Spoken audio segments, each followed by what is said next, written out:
அசாரமானதுங்கிறது கிடையாது. நம்ம ஒவ்வொரு அத்தியாயமுமே அனுபவிச்சோம். ஒவ்வொன்றும் எவ்வளவு அழகா நமக்கு விஷயங்களை சொல்லித்து அப்படிங்கிறத பார்த்தோம் இல்லையா? பகவத்கீதை அப்படிங்கறதே ஒரு வே ஆஃப் லைஃப். நம்ம எப்படி நடந்துக்கணும் அப்படிங்கறத நமக்கு சொல்லக்கூடியதுதான் பகவத்கீதை. அதுல பகவானே பிரதானம் அப்படிங்கிறது நமக்கு ஓரளவுக்கு புரிஞ்சிருக்கும்.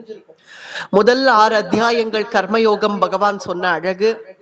பிறகு அந்த கர்மயோகம் பண்ணி அதை பகவதார்ப்பணமா பண்ணணும் அப்படிங்கிறது தான் கர்ம யோகி அப்படிங்கிறத சொல்லி முடிச்சு, அதுக்கு ஹேதுவானது நம்ம பக்தி அப்படிங்கிறதுனால அது மத்தியில இருக்கக்கூடிய 6 அத்தியாயம் பக்தி யோகமாக அதுல விஸ்வரூப தரிசனமும் கண்டோம். அர்ஜுனன் எப்படி கண்டானோ, கடைசியில ஞானத்வாரா மோட்சம் அப்படிங்கிறத காட்டுறதுக்காக கடைசி 6 அத்தியாயங்கள் ஞான யோகமாக, இந்த ஞான யோகத்துல இந்த சம்சாரம்ங்கிறது எத்தகையது அப்படிங்கிறத காண்பிச்சு, அதுல தெய்வ சம்பத்து, அசுர சம்பத்து, சத்வரஜஸ் தமஸ் இந்த 3 குணங்களால எப்படி எப்படி இந்த சம்சாரம் இயங்குறது, இது எல்லாத்தையும் டீட்டெயிலா பகவான் இப்ப 17 அத்தியாயம் வரைக்கும் பூர்த்தி ஆயிடுச்சு. இந்த 18வது அத்தியாயம்ங்கிறது ஒரு கன்சாலிடேஷன் தான். இந்த 17 அத்தியாயத்துல என்னென்ன பார்த்தோமோ அது அத்தனையும் கிரமேண 18வது அத்தியாயத்துல ஒரு கன்சாலிடேஷன் போல பகவான் கொடுக்கிறான். எப்படி ராமாயணத்துல ஒரு சுருக்கம்னு ஒரு அத்தியாயம் பாக்குறோமோ, பாகவதத்துல கூட ஒண்ணு பாக்குறோமோ, அதே போல பகவத்கீதைக்கு ஒரு சுருக்கம் என்ன அப்படின்னா 18வது அத்தியாயம். இதுக்கு ஞான யோகம். அந்த ஞான யோகத்துல ஞான சந்நியாச யோகம் அப்படின்னு இதுக்கு பெயர். இதுல கர்மயோகமும் இருக்கு, பக்தி யோகமும் இருக்கு, ஞான யோகமும் இருக்கு. முதல்ல சொல்லப்பட்ட விஷயங்களையே கிரமேண சொல்லிட்டு வந்து கடைசியில சரணாகதியில வந்து முடிக்கிற ஒரு அழகு. முதல்ல ஆரம்பத்துல அர்ஜுனன் தான் கேட்கிறான். அர்ஜுன வாச்சன் தான் ஆரம்பிக்கிறது 18வது அத்தியாயம். ஏன்னா கடைசி பட்சம் இதுவாக இருக்கிறதுனால அர்ஜுனனுக்கு இப்ப அவனுக்கு தெரிஞ்சுக்க வேண்டியதெல்லாம் அர்ஜுனன் தெரிஞ்சுட்டான். அது எப்போன்னு பார்த்தோம்னா 11வது அத்தியாயம், அதுக்கு முன்னாடியே 10வது அத்தியாயத்திலேயே அவன் சொல்லிட்டான் அர்ஜுனன், எனக்கு எல்லாம் தெளிஞ்சிடுத்து, என் மேல உனக்கு எவ்வளவு கிருபை கண்ணா, எவ்வளவு அனுகிரகம் எனக்கு பண்ணிருக்க, எனக்கு புத்தி எல்லாம் தெளிஞ்சிடுத்துன்னு அர்ஜுனனே தன் வாயால 10வது அத்தியாயத்திலேயே சொல்லிட்டான். அர்ஜுனன் இப்ப தயாராயிட்டான். தன் செய்ய வேண்டிய கடமையை செய்யறதுலதான் பகவானுக்கு இஷ்டம் அப்படிங்கறதுல தயாரான அர்ஜுனன் இன்னும் பல விஷயங்கள் கிருஷ்ணன்டேன்னு தெரிஞ்சுக்கணுமேங்கிற ஒரு ஆசையினால இவ்வளவு 18 அத்தியாயம் வரைக்கும் கொண்டு வந்துட்டான் அர்ஜுனன் தான். இதை கேட்டு அதை கேட்டு ஐஸ்வர்யம் என்னன்னு சொல்லுன்னு 10வது அத்தியாயம் தெளிஞ்சுடுத்துன்னு சொன்ன பிறகு உன்னுடைய ஐஸ்வர்யங்கள் எத்தகையது சொல்லுன்னு உடனே 10வது அத்தியாயம் பூரா எதுல நான் எதுவாக இருக்கேன் அப்படின்னு பகவான் சொல்லி, பிறகு 11வது அத்தியாயம் உன்னையே நான் விஸ்வ குடும்பியா பார்க்கணும்னு ஆசைப்பட்டு அர்ஜுனன் விஸ்வரூப தரிசனம் கண்டு, பிறகு அந்த பக்தி யோகமாக இந்த பக்தி யோகம் பூர்த்தியான ஒரு அழகு 12வது அத்தியாயம். பிறகு ஞான யோகம் பகவானே ஆரம்பிச்சு சம்சார விஷயங்களை சொல்லி நமக்கு அதை இங்க கடைசியில சரணாகதியில வந்து பூர்த்தி பண்றான். அடியன் பேசுறது கேக்குறது இல்லையா? ஒருத்தர் நோ ஆடியோன்னு போட்டிருக்கா. கிளியரா இருக்குதுமா, கிளியரா இருக்கு. அடி சரி. இப்ப 18வது அத்தியாயம் அர்ஜுன வாச்ச அப்படின்னு ஆரம்பிக்கிறது நமக்கு. அர்ஜுன வாச்ச சந்நியாசஸ்ய மகாபாஹோ த்வத்வமிச்சாமி வேதிதோ தியாகஸ்ய ச ரிஷிகேஷ ப்ருதக்கேஷி நிஷூதனாகா. பகவானுடைய நாமங்களே நிறைய சொல்றான் இதுல அர்ஜுனன். என்னன்னா ரிஷிகேஷா அப்படிங்கிறான். கேஷிங்கிற அசுரனை சம்ஹாரம் பண்ணதுனாலே கேசவா அப்படிங்கிற நாமம் பெற்றவனே அப்படின்னு இந்த 2வது வரியில தியாகஸ்ய ச ரிஷிகேஷா ப்ருதக்கேஷி நிஷூதனா. கேஷி நிஷூதனா, கேசவன் என்ற திருநாமம் பெற்றவனே, எனக்கு ஒரு பரிபாஷை மட்டும் எத்தகையதுங்கிறது எனக்கு சொல்லுங்கிறான். என்ன பரிபாஷைனா, பரிபாஷை அப்படிங்கிறது நம்ம சம்பிரதாய பாஷைகள் நம்ம உபயோகித்தால் அத பரிபாஷை அப்படின்னு சொல்றோம் இல்லையா? உதாரணத்துக்கு இப்ப வைஷ்ணவ பரிபாஷை அப்படின்னு சொல்றோம். எதை சொல்றோம்னா, இப்போ சாமானிய ஒரு ஆகார விஷயங்களே எடுத்துக்கோங்க. ஆகார விஷயங்களையே நம்ம சாதம் சாப்பாடு அப்படின்லாம் சொல்லாம பிரசாதம் அப்படின்னு சொல்றோம். இல்ல அதையே நிகழுமது அப்படின்னு சொல்றோம். சாத்துமது அப்படின்னு சொல்றோம், கரியமுது அப்படின்னு எல்லாத்துக்குமே ஒரு அமுதுன்னு சேர்த்து நம்ம அதெல்லாம் ஒரு பரிபாஷை அப்படின்னு சொல்றோம் இல்லையா? அது போல அந்த பரிபாஷை, இந்த சாஸ்திர விஷயமான பரிபாஷை கேட்கிறான் அர்ஜுனன். சந்நியாசம் தியாகம் ஆகிய இந்த பரிபாஷையினுடைய அர்த்தம் என்ன? சந்நியாசம்ங்கிறது ஒரு உயர்ந்த சொல், அது தியாகம் அப்படிங்கிறது ஒரு உயர்ந்த சொல். தியாகம் தான் சந்நியாசமா இல்ல சந்நியாசமே தியாகமா? இத்தகைய பரிபாஷைக்கான அர்த்தங்களை எனக்கு சொல்லு அப்படிங்கிறதுதான் இங்க அர்ஜுனனுடைய கேள்வியாக வருது. அது ரிஷிகேஷா கேசவா அப்படின்னு எல்லாம் பகவானை கூப்பிட்டு சொல்றான், கேட்கிறான் அர்ஜுனன். இந்த பரிபாஷைக்கான அர்த்தங்கள் எனக்கு சொல்லு அப்படின்ன உடனே ஸ்ரீ பகவான் வாச்ச பகவான் ஆரம்பிக்கிறான் 2வது ஸ்லோகம். காம்யானாம் கர்மணாம் நியாசம் சந்நியாசம் கவயோ விதுஹு சர்வ கர்ம பல தியாகம் பிராஹுஹு தியாகம் விசக்ஷணாஹ. அஸ்வமேதாதி யாகங்கள் யஜ்ஞங்கள் நம்ம என்னென்ன பண்றோமோ, அஸ்வமேதம் வாஜபேயம் முதலிய யாகங்கள் என்ன செய்தாலும், இல்ல ஒரு அயக்ரீவ ஹோமம் தன்வந்திரி ஹோமம்னு நம்ம எதை செய்தாலும், அந்த யஜ்ஞங்களுக்கு சாமானிய கர்மாக்களாக நம்ம எது செய்தாலும், ஒரு சாமானிய பூஜைகள் நம்ம செய்யறதுனாலதான் யஜ்ஞம் பண்ணணுங்கிற அளவுக்கு நமக்கு புத்தியே போறது இல்லையா? நித்தியப்படி பகவத் திருவாராதனம் இதெல்லாம் பண்றவர்களுக்கு தான் வருஷத்துக்கு ஒரு தடவையாவது ஒரு சுதர்சன ஹோமம் பண்ணணும் அப்படிங்கிற எண்ணமே வரும் இல்லையா? அப்படி பண்றச்சே அந்த யாகம் யஜ்ஞம், யஜ்ஞம்ங்கிறது பகவான் ஒரு உயர்ந்த லெவல்ல பேசுறான். உயர்ந்த லெவல்ல அது ஒரு கடைசி பட்சம்னு சொல்ல வேண்டியதுதான் கலிகாலத்துல யஜ்ஞம் பண்றது ஒரு கடைசி பட்சமா போயிட்டு. ஏன்னா சாமானிய கர்மாக்கள் பண்றதுக்கே தவிச்சுன்னு இருக்கும் இல்லையா? கலியில சாமானிய ஒரு புண்ணிய கர்மாக்கள், ஒரு தானம் பண்ணணும் தர்மம் பண்ணணும்னாலே அதுக்கெல்லாம் டைம் இல்லையேன்னு தவிச்சுன்னு இருக்கிற சமயத்துல யஜ்ஞம்ங்கிறது ஒரு பெரிய விஷயம்னு ஆயிடுது. ஆனா பகவான் அந்த யஜ்ஞம் பரியந்தம் சொல்றான். அதுக்கு காரணம், யஜ்ஞம் நீ அஸ்வமேதமே பண்ணு, வாஜபேயமே பண்ணு, எத்தகைய யஜ்ஞங்கள் நீ பண்ணாலும் அதனுடைய பலன், இந்த யஜ்ஞத்தினுடைய பலன் எனக்கு வேணும் வேணும் வேணும்னு நினைக்கிற வரைக்கும் நீ சம்சாரத்துல சாஸ்வதமா தான் நீ இருப்ப. அந்த பல தியாகத்தை நீ எப்ப பண்றியோ, சர்வ கர்ம பல தியாகம், அதுதான்ப்பா சந்நியாசம்ங்கிறான். அந்த கர்ம பல தியாகம், அந்த கர்ம பல தியாகம்ங்கிற புத்தி சரி பண்ணிடலாமே அப்படின்னு தோணும் நமக்கு. ஆனா அது அவ்வளவு சுலபமா பண்ண முடியாது.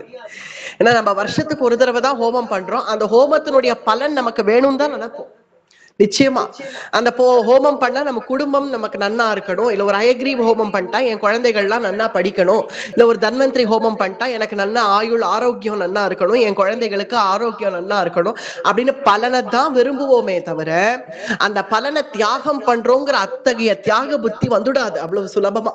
அது ஒரு கிரகஸ்தாசிரமத்துல இருக்கிறவர்களுக்கு, ஏன்னா இது இருந்தாதானே வாழ்க்கை ஓடுறது அப்படிங்கிற ஒரு கட்டம் இருக்கு இல்லையா? அது நம்மளால அதை ஒதுக்கவும் முடியாது. அத்தகைய சூழ்நிலையில தான் வாழறோம். அப்படி இருக்கிறச்சே பலனை தியாகம் பண்ற புத்தியே ஒரு பெரிய விஷயம். அதனாலதான் பகவான் இது சுலபம் தானே நினைச்சிட முடியாது, அது பெரிய விஷயம். அதனாலதான் பகவான் இங்க சொல்றான், சர்வ கர்ம பல தியாகம், கர்ம பல தியாகம் பண்ணு பார்க்கலாம், நீ பண்ண பார்க்கலாங்கிறான். பண்ணு பார்க்கலாம், அப்ப நீ சன்னியாசி நானே சொல்லிடுவேங்கிறான். ஏன்னா அந்த அத்தகைய கர்ம பல தியாகம் மட்டும் யாராலையும் அவ்வளவு சுலபமா பண்ணிட முடியாதுங்கிறதுனால எவ்வளவோ கஷ்டப்பட்டு கார்த்தாலேந்து எழுந்து ஆரம்பிச்சு சாயங்காலம் வரைக்கும் இல்ல ஒரு 3 நாள் ஒரு பெரிய யாகம் ஒரு ஹோமம் பண்ணி முடிச்சுட்டு இந்த பலன் எல்லாம் எனக்கு வேண்டாம் கிருஷ்ணார்ப்பணம்னு சொல்ல பார்க்கலாம். சொல்ல முடியுமாங்கிறான். அப்படி சொல்ல முடிஞ்சுட்டா நீ தான் சன்னியாசிங்கிறான். காம்யானாம் கர்மணாம் நியாசம், காம்யானாம் கர்மணாம் நியாசம், காமிய பலன்கள், அதாவது இது பண்ணா இது பண்ணா இதை நியாசம் பண்ண முடிஞ்சிருத்துனா, இதை விட்டுட முடியும்னா சர்வ கர்ம பல தியாகம் பிராஹு தியாகம் விசக்ஷணாக, அதுதான்ப்பா தியாகம். தியாகம்னு சொன்னீங்க, பலனை தியாகம் பண்றதே ஒரு பெரிய தியாகம். ஆனா அந்த தியாகத்துக்கு பலன் இருக்கு. பலனை நீ தியாகம் பண்ணு, அந்த தியாகம் பண்ண இல்லையா அந்த தியாகத்துக்கான பலனை உனக்கு நான் கொடுக்குறேன். அது என்ன தியாகத்துக்கு பலம்? பலனை தியாகம் பண்ணுன்னு சொல்லிட்டேன், சரி பண்ணியாச்சு. நான் என்னென்ன கர்மா பண்றேனோ எல்லாம் அதுதான் கர்ம யோகியினுடைய லட்சணம். சரி, நான் என்னென்ன நித்திய கர்மானுஷ்டானம் பண்றேனோ எல்லாம் பலன்லாம் எனக்கு வேணாம்ப்பா, எந்த பலனும் எனக்கு வேண்டாம், எல்லாம் கிருஷ்ணார்ப்பணம் பண்ணியாச்சு, எல்லாம் கிருஷ்ணனுக்கே. கிருஷ்ணனுடைய திருவடிக்கேன்னு பண்ணிடுறேன், கர்ம பல தியாகம் பண்ணிட்டேன். அப்ப அந்த தியாகத்துக்கு ஒரு பலன்னு சொல்றியே கிருஷ்ணா, அது என்ன தியாகத்துக்கு பலன்? மோட்சம். அதுதான் பகவான் சொல்ல வந்தான், அந்த தியாகத்துக்கு பலனாக நான் என்ன கொடுக்கறேங்கிறான். அது எப்போ நீ கர்ம பல தியாகம் பண்ண நீ தயாராக ஆயிட்டியோ அப்ப நீ மோட்சத்துக்கு அதிகாரின்னு நான் உன்னை சொல்றேன். ஏன்னா நீ உன்னுடைய லட்சியம் அங்க கிருஷ்ணனாக இருக்கு. உன்னுடைய லட்சியம் நான் சந்தோஷமா இருக்கணும், நான் நல்லா இருக்கணும். தாற்காலிகமா இருக்கக்கூடிய இந்த சம்சாரத்துல நீ எவ்வளவுதான் சந்தோஷமா இருந்தாலும், எவ்வளவு சுக துக்கங்கள் நீ அனுபவிச்சாலும் திரும்ப திரும்ப இது வந்துட்டே தான் இருக்கும். இது ஒரு ரிப்பீட்டட் மோட், இது ரெக்கரிங். இது வந்துட்டே இருக்கும், போயிட்டே இருக்கும், வந்துட்டே இருக்கும், போயிட்டே இருக்கும். இதெல்லாம் விட்டுட்டு நான் சாஸ்வதமான ஒரு ஆனந்தம் அப்படின்னு ஒண்ணு இருக்கு இல்லையா, அந்த ஆனந்தத்தை அடையணும்னு நீ ஆசைப்படாத வரைக்கும் நீ மறுபடியும் மறுபடியும் இந்த காமியானாம் கர்மனாம் ஞாசம்னு தான் நீ இருப்ப. நான் பண்றேன் இந்த பல இது எல்லா கர்மாக்களுக்கும் எனக்கு பலன் வேணும் பலன் வேணும் தான் உட்காந்துருப்பேன்.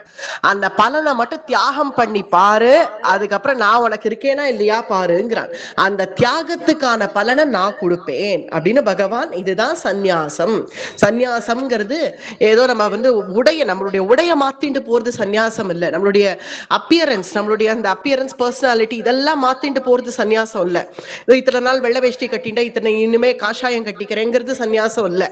சந்நியாசம்ங்கிறது ஏதோ காஷாயத்தை கட்டின்றதுனால சந்நியாசம் இல்ல. அவன் கிரகஸ்தாசிரமத்திலேயே இருந்து ஆனால் சர்வ கர்ம பல தியாகம் இத ஒருவன் செய்தானாகில் அவன் தான் சந்நியாசி. இது முன்னாடி சொன்னதுதானே, இது கர்மயோகத்துல சொன்னதுதான். அப்படியே பகவான் இங்க மறுபடியும் சொல்றான். அடுத்தது 3வது ஸ்லோகம். त्यजाज्यं दोष विदित्येके कर्म प्राहुः मनीषिणः यज्ञदान तपः कर्म न त्याज्यमिति चापरेये. நாம் அனுஷ்டிக்க வேண்டிய தர்மானுஷ்டானங்களை என்னைக்குமே விட்டுடுன்னு பெரியவர்கள் இன்னைக்கு சொல்ல மாட்டான். சந்நியாசம்னா ஏதோ விட்டுட்டு போறது சந்நியாசம் அப்படின்னு நினைக்கிறதுனால பகவான் அதை கிளாரிஃபை பண்றான். நம்மளுடைய கர்மானுஷ்டானங்களை விட்டுட்டு போன்னு என்னைக்குமே சாஸ்திரிகளும் நமக்கு சொல்லல, ரிஷிகள் சொல்லல. ஏன்னா ரிஷிகள் எல்லாமும் கிரகஸ்தாசிரமத்துல இருந்தவர்கள் தான். அத்ரி மகரிஷிக்கு அனசூயை அப்படிங்கிற அழகான பத்தினி. அல்ல அத்ரி மகரிஷி ராமபிரான் வனவாசம் வரைச்சு அந்த அனசூயை சீதா பிராட்டிக்கே அலங்காரம் எல்லாம் பண்ணா அப்படின்னு நம்ம ராமாயணத்துல பாக்குறோம் இல்லையா. என் வசிஷ்டருக்கு அருந்ததி போன்ற, கௌதமருக்கு அகல்யை போன்ற ரிஷிகள் எல்லாம் பத்தினிகளோட இருந்தவர்கள் தான். அதனால அவர்களுக்கு, ஆனா அவர்களுக்கு இல்லாத ஞாசமா, அவர்களுக்கு மனசுல இல்லாத சந்நியாசமா, அவர்களுக்கு இல்லாத தபசா, அவர்களுக்கு இல்லாத பிரம்மச்சரியமா, அதெல்லாம் நம் மனசுல இருக்கே தவிர சரீர விஷயமானது இல்லை. அப்படிங்கிறது தான் நம்ம என்னைக்குமே நம்முடைய கர்மானுஷ்டானங்களை விட்டுட்டு நம்ம எல்லாத்தையும் விட்டுட்டு ஓடி போயிடுறது. அப்படி அதுக்கு பேர் ஓடி ஒழியறது. பயந்து போய் நீ ஓடுறன்னு அர்த்தம். எஸ்கேபிசம், ஆங்கிலத்துல சொல்லணும்னா எஸ்கேபிசம். நீ இதுல இருந்து நீ எஸ்கேப் ஆயிடணும் அப்படின்ட்டு நீ போயிடுற. ஓடி போயிட்டு நான் சன்னியாசி ஆயிட்டேன், ஏன்னா நான் இதுல இருந்து எஸ்கேப் ஆயிடுறேன் அப்படிங்கிற மாதிரி போறது ஒரு எஸ்கேபிசமே தவிர அதை சன்னியாசம்னு ஏத்துக்க முடியாது. உன்னுடைய நித்திய கர்மானுஷ்டானங்களை விட்டுடு, உன்னுடைய கிரகஸ்தாசிரமத்தை விட்டுடு, நீ பண்ண வேண்டிய கடமைகளை விட்டுடுன்னு எந்த சாஸ்திரிகளும் சொல்லலை அப்படிங்கறத கண்ணன் சொல்றான். தியாஜ்யம் தோஷவதித்யேகே கர்ம பிராஹு மனிஷினஹ. கர்மானுஷ்டானங்களை தான் நீ செய்யணும், அதை செய்யறதுக்கு தான் நீ அதிகாரி. அதுதான் கர்மண்யேவா அதிகாரஸ்தே அப்படின்னு அப்பவே சொல்லிட்டான், முதல் அத்தியாயங்கள்லயே சொல்லிட்டான். நாம் செய்ய வேண்டிய தர்மங்களை நம்ம, அதாவது அதுக்கு அதிகாரியா ஆயிட்டா அது தானே விட்டுடும். கர்மாங்கிறது நம்மளை தானே அது விடணும், தானே விட்டுடுறதுதான் சந்நியாசம். அததான் இங்க பகவான் சொல்றான். நீ எப்போ உனக்கு அத்தகைய நிலை வந்துடுத்துனா, எல்லாமே போட்டு சுகபிரம்மம் போல அத்தகைய நிலை வந்துடுத்துனா, அல்லது சுகபிரம்மம் போலவோ இல்ல ஜடபரதரை போலவோ அத்தகைய நிலை வந்துடுத்துனா தானே எல்லா கர்மாக்களும் நம்மளை விட்டுடும். நம்ம போய் விடணுங்கிற அவசியம் இல்லை. நான் இங்க விட்டுட்டு நான் ஓடுறேன் அப்படிங்கிறது உனக்கு அதுல உத்தேசம் இருக்கு, நீ போற, அது சந்நியாசம் இல்லை. அதாவது கர்மா நம்மள அதுவே விட்டுடணும், அதுதான் சந்நியாசம். அது எப்படி அப்படி விடும்? நல்ல பகவத் நிஷ்டையிலேயே ஆழ்ந்து தியானத்துல இருந்து சுகபிரம்மம் தன்னுடைய தகப்பனார் வியாச பகவான் புத்ரா புத்ரா புத்ரான்னு அவர் கத்திண்டே பின்னாடி வரது கூட அவர் காதுல விழலியாம். அந்த அளவுக்கு ஆழ்ந்த சிந்தனையில பகவத் தியானத்துல போயிட்டு இருக்கார் சுகர். அத்தகைய ஒரு நிலை, அத்தகைய நிலை வந்தா சுக்கரை போய் மணி 6 சந்தியாவந்தனம் பண்ணு அப்படின்னு யாரும் சொல்ல முடியாது. ஏன்னா அந்த அளவுக்கு அவர் பகவத் சிந்தனையில ஆழ்ந்து போயிட்டார். அப்ப கர்மா தானே அவரை விட்டுடுது. அதே போல ஜடபரதர் அவரை கொண்டு போய் காளி கோவில்ல நல்ல அலங்காரம் எல்லாம் பண்ணி பலி கொடுக்க வரா. பலி கொடுக்க வரச்சே கூட அவர் ஆழ்ந்த பிரம்ம தியானத்துல அப்படியே லகிச்சு போய் தன்னை பலி கொடுக்க போறா, தன் கழுத்துல அருவாள் எடுத்துன்னு வராங்கிறது கூட யோசிக்காம அவர் பகவத் சிந்தனையிலேயே இருக்கார் அப்படிங்கிறச்சு. அதுதான் உத்தம சந்நியாச நிலைங்கிறது. சந்நியாச நிலை வேற, சந்நியாசம் எடுத்துக்கிறதுங்கிறது வேற. சந்நியாச நிலைங்கிறது நம்ம என்ன செய்யறோம், நம்ம என்ன நடந்துக்கிறோம்ங்கிறது நமக்கே விட்டு போயிடும். நம்ம பகவத் சிந்தனையில அந்த அளவுக்கு ஆழ்ந்து போயிடுவோம். அப்ப கர்மா, நம்மள கர்மா விடணுமே தவிர நம்ம கர்மாவை விட்டுட்டு நான் சன்னியாசத்துக்கு போறேன்னு சொல்லக்கூடாது. அது சந்நியாசம் இல்லை அப்படிங்கிறது 3வது ஸ்லோகம். அடுத்தது 4வது ஸ்லோகம். நிச்சயம் ஸ்ருணுமே தத்ர தியாகோ பரத சத்தமாகா தியாகோ ஹி புருஷ வியாக்ராகா த்ரிவிதஹ சம்பிரகீர்த்திதஹ பரத சத்தமா. பரத குல திலகா அர்ஜுனா, தியாகத்திலையும் 3 விதம் இருக்குன்றான். எல்லாத்துலயும் 3 விதம் சொல்லிட்டே வந்தான் இல்லையா? இப்போ கிருஷ்ணன் சொல்றான், என்னோட முடிவை கேளுங்கிறான். தியாகம்னா நான் அக்கார்டிங் டு மீ, எல்லாரும் இப்ப சொல்லிக்கிறோம்ல அக்கார்டிங் டு மீ இதுதான் இது, according to me N definition இது அப்படின்றவன்ல இங்க கிருஷ்ணன் சொல்றான், என்னுடைய முடிவை கேளு. தியாகம்னா என்னங்கிறத நான் சொல்றேன். தியாகம்ங்கிறது என்ன பொறுத்திய மட்டிலும் என்னங்கிறது கேளு. தியாகோஹி புருஷ வியாக்ரா த்ரிவிதஹ சம்பிரகீர்த்திதஹ. 3 விதமான தியாகத்தை நான் அங்கீகரிக்கிறேங்கிறான் பகவான். அது என்னென்ன அப்படிங்கறது 5வது ஸ்லோகத்தில இருந்து சொல்றான். யஜ்ஞதான தப கர்ம ந த்யாஜ்யம் கார்யமேவ தத் யஜ்ஞோதானம் தபஸ்சைவ பாவனானி மனிஷிணாக பாவனானி மனிஷினாம். யஜ்ஞம், தானம், தபசு இதெல்லாம் என்னைக்குமே விடக்கூடாது. விடக்கூடாதுங்கிறது எப்படிப்பா தியாகம் ஆகும்னா அதுதான் தியாக பலன்னு நான் சொல்லிட்டேன் இல்லையா? கிருஷ்ணன் சொல்றான், இது என்னைக்குமே உன்னுடைய கர்மாக்களை நீ விடக்கூடாதுங்கிறது தான் என்னுடைய கொள்கை, என்னுடைய சித்தம் அதுதான்.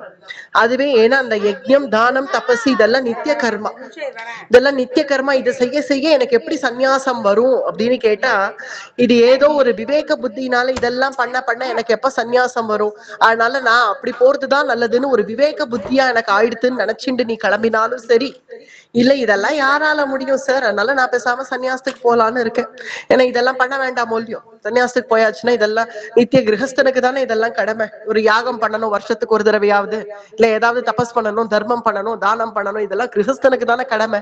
ஏன்னா அவனுக்கு அந்த குடும்பம்ங்கிறது இருக்கு, அதனால தன் கடமையை செஞ்சே ஆகணுங்கிறது. இத்தகைய தபஸ் எல்லாம் கிரகஸ்தனுக்கு தானே.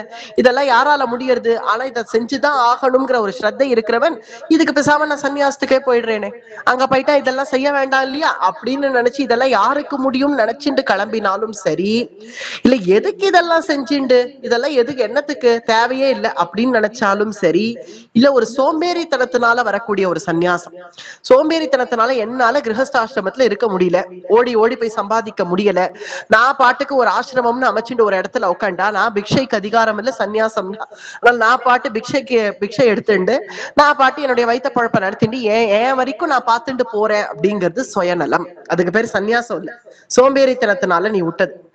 யதாசக்தியாவது நம் தர்மங்களை அனுஷ்டிச்சே ஆகணும். அனுஷ்டிக்காம யதாசக்தி தான் கலியில அனுஷ்டிக்க முடியும், அது பகவானுக்கு தெரியும். அதனாலதான் இங்க யதாசக்தின்னு இங்க வியாக்கியானமே நமக்கு வந்துடுது. யதாசக்தி நம்ம அனுஷ்டிக்க வேண்டிய தர்மங்களை நம்ம அனுஷ்டிச்சே ஆகணும். யஜ்ஞதான தப கர்ம ந த்யாஜ்யம் கார்யமேவ தத். ந த்யாஜ்யம், தியாகம் பண்ணிடலாம்னு மட்டும் நினைக்காத, உன்னுடைய காரியங்கள்ல நீ கருத்தா இரு அப்படின்னு பகவான் சொல்றான். 5வது ஸ்லோகம். அடுத்தது 6வது ஸ்லோகம்.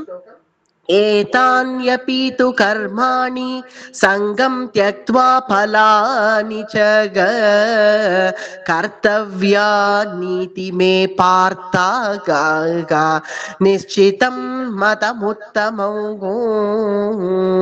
என்னும் மதமுத்தமம், மதமுத்தமம்னா என்னுடைய கொள்கை, என்னுடைய கொள்கை இதுதான்ப்பா, எல்லா தர்மங்களையும் செய்யணும். பார்த்தா கேட்டுக்கோ, என்னுடைய கொள்கையை கேட்டுக்கோ.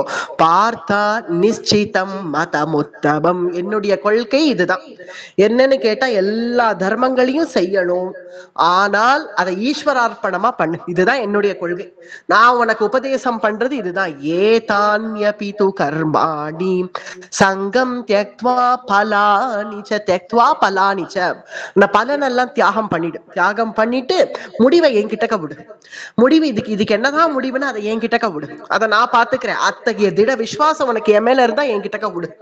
எனக்கு கிருஷ்ணன் பார்த்துப்பாங்கிற அந்த திட விசுவாசம் கூட இல்லைன்னா உனக்கு எப்படி நான் நீ ஞானின்னு சொல்லுவேன்? நீ எப்படி நான் சன்னியாசின்னு சொல்லுவேன்? நீ சன்னியாசமே வாங்கிட்டு தபஸுக்கே போ. இந்த தபஸ்னால எனக்கு பலன் இருக்குமோ, எனக்கு மோட்சம் இருக்குமோன்னு நினைச்சா கூட உனக்கு திட விசுவாசம் இல்லைன்னு அர்த்தம். அந்த திட விசுவாசத்தை என் மேல வச்சு நீ எங்க வேணாலும் இரு, நீ எந்த மார்க்கத்துல வேணாலும் இரு, கிரகஸ்தாசிரமத்திலே இரு, திட விசுவாசத்தை என்கிட்டக்க வச்சுட்டு என்ன நம்பி தியாகம் பண்ணுங்கிறான். அவ்வளவு என்ன உனக்கு பயம்? ஏன்னா இந்த புண்ணியங்கள் எனக்கு வேணுமே அப்படின்னு, இல்லைன்னா சொர்க்கம் கூட கிடைக்காதுன்னு சில பேர்கள் பயப்படுவான். சில பேர்கள் எப்படி நான் பலனை தியாகம் பண்ணுவேன் அப்படி, நான் பலனை தியாகம் பண்ணிட்டா ஏதோ ஒரு இதெல்லாம் பண்ணி வச்சா ஒரு புண்ணியமாவது உண்டு, நரகத்துக்கு போகாம சொர்க்கத்துக்காவது போலாம்ங்கிற ஒரு இது கூட இல்லாம, ஒரு சலுகை கூட இல்லாம நான் எப்படி பலனை தியாகம் பண்ணுவேன்னா, சொர்க்கத்துக்கு போனாலும் நீ திரும்ப வரத்தான் வரணும். இந்த சொர்க்கத்துல புண்ணியம் கூட காஸ்ட்லி. ஏன்னா எப்படி இங்க ஒரு வருஷமா நீ கஷ்டப்பட்டு சேர்த்து வச்ச புண்ணியம் அங்க ஒரு 1 hourல தீந்து போயிடும். 1 hourல அவ்வளவுதான். நீ பண்ணதோட புண்ணியத்தினுடைய நேரம் ஆயிடுத்து, கிளம்புன்னு விடுவா. உடனே மறுபடியும் மேகத்துக்கு அனுப்பிடுவா. மேகத்துல இருந்து மறுபடியும் பயிராவாய், பயிர்ல இருந்து மறுபடியும் மழை தண்ணீர்ல இருந்து கீழே வந்து மறுபடியும் செடிகள்ல பூந்து பயிராக ஆகி புருஷ சரீரத்துக்கு போய் ஸ்திரீ சரீரம் வந்து மறுபடியும் குவான்னு கத்துவ. அப்படி இல்லைன்னா உனக்கு உன்னுடைய பிராரப்தம் எப்படி இருக்கோ அதுக்கு தகுந்த சரீரத்தை எடுத்துட்டு நீ போயிடுவ. அவ்வளவுதான்.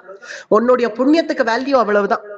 அப்புறம் ஆனா தியாகம் பண்ணிட்டா புண்ணியமும் இல்லாம போயிடுமே அப்படின்னா, புண்ணியமும் இல்லாம போனாலும் பாபமும் இல்லாம போனால்தான் உன்னை என்னால ஏத்துக்க முடியுங்கிறான். ஏன்னா இந்த வீடு மட்டும், திருநாடு அப்படிங்கிற இந்த வைகுண்டமாகிய கிரகத்துக்கு மட்டும் நீ எதையும் கொண்டு வராதங்கிறான். எதுவுமே கொண்டு வராம நீயா வா.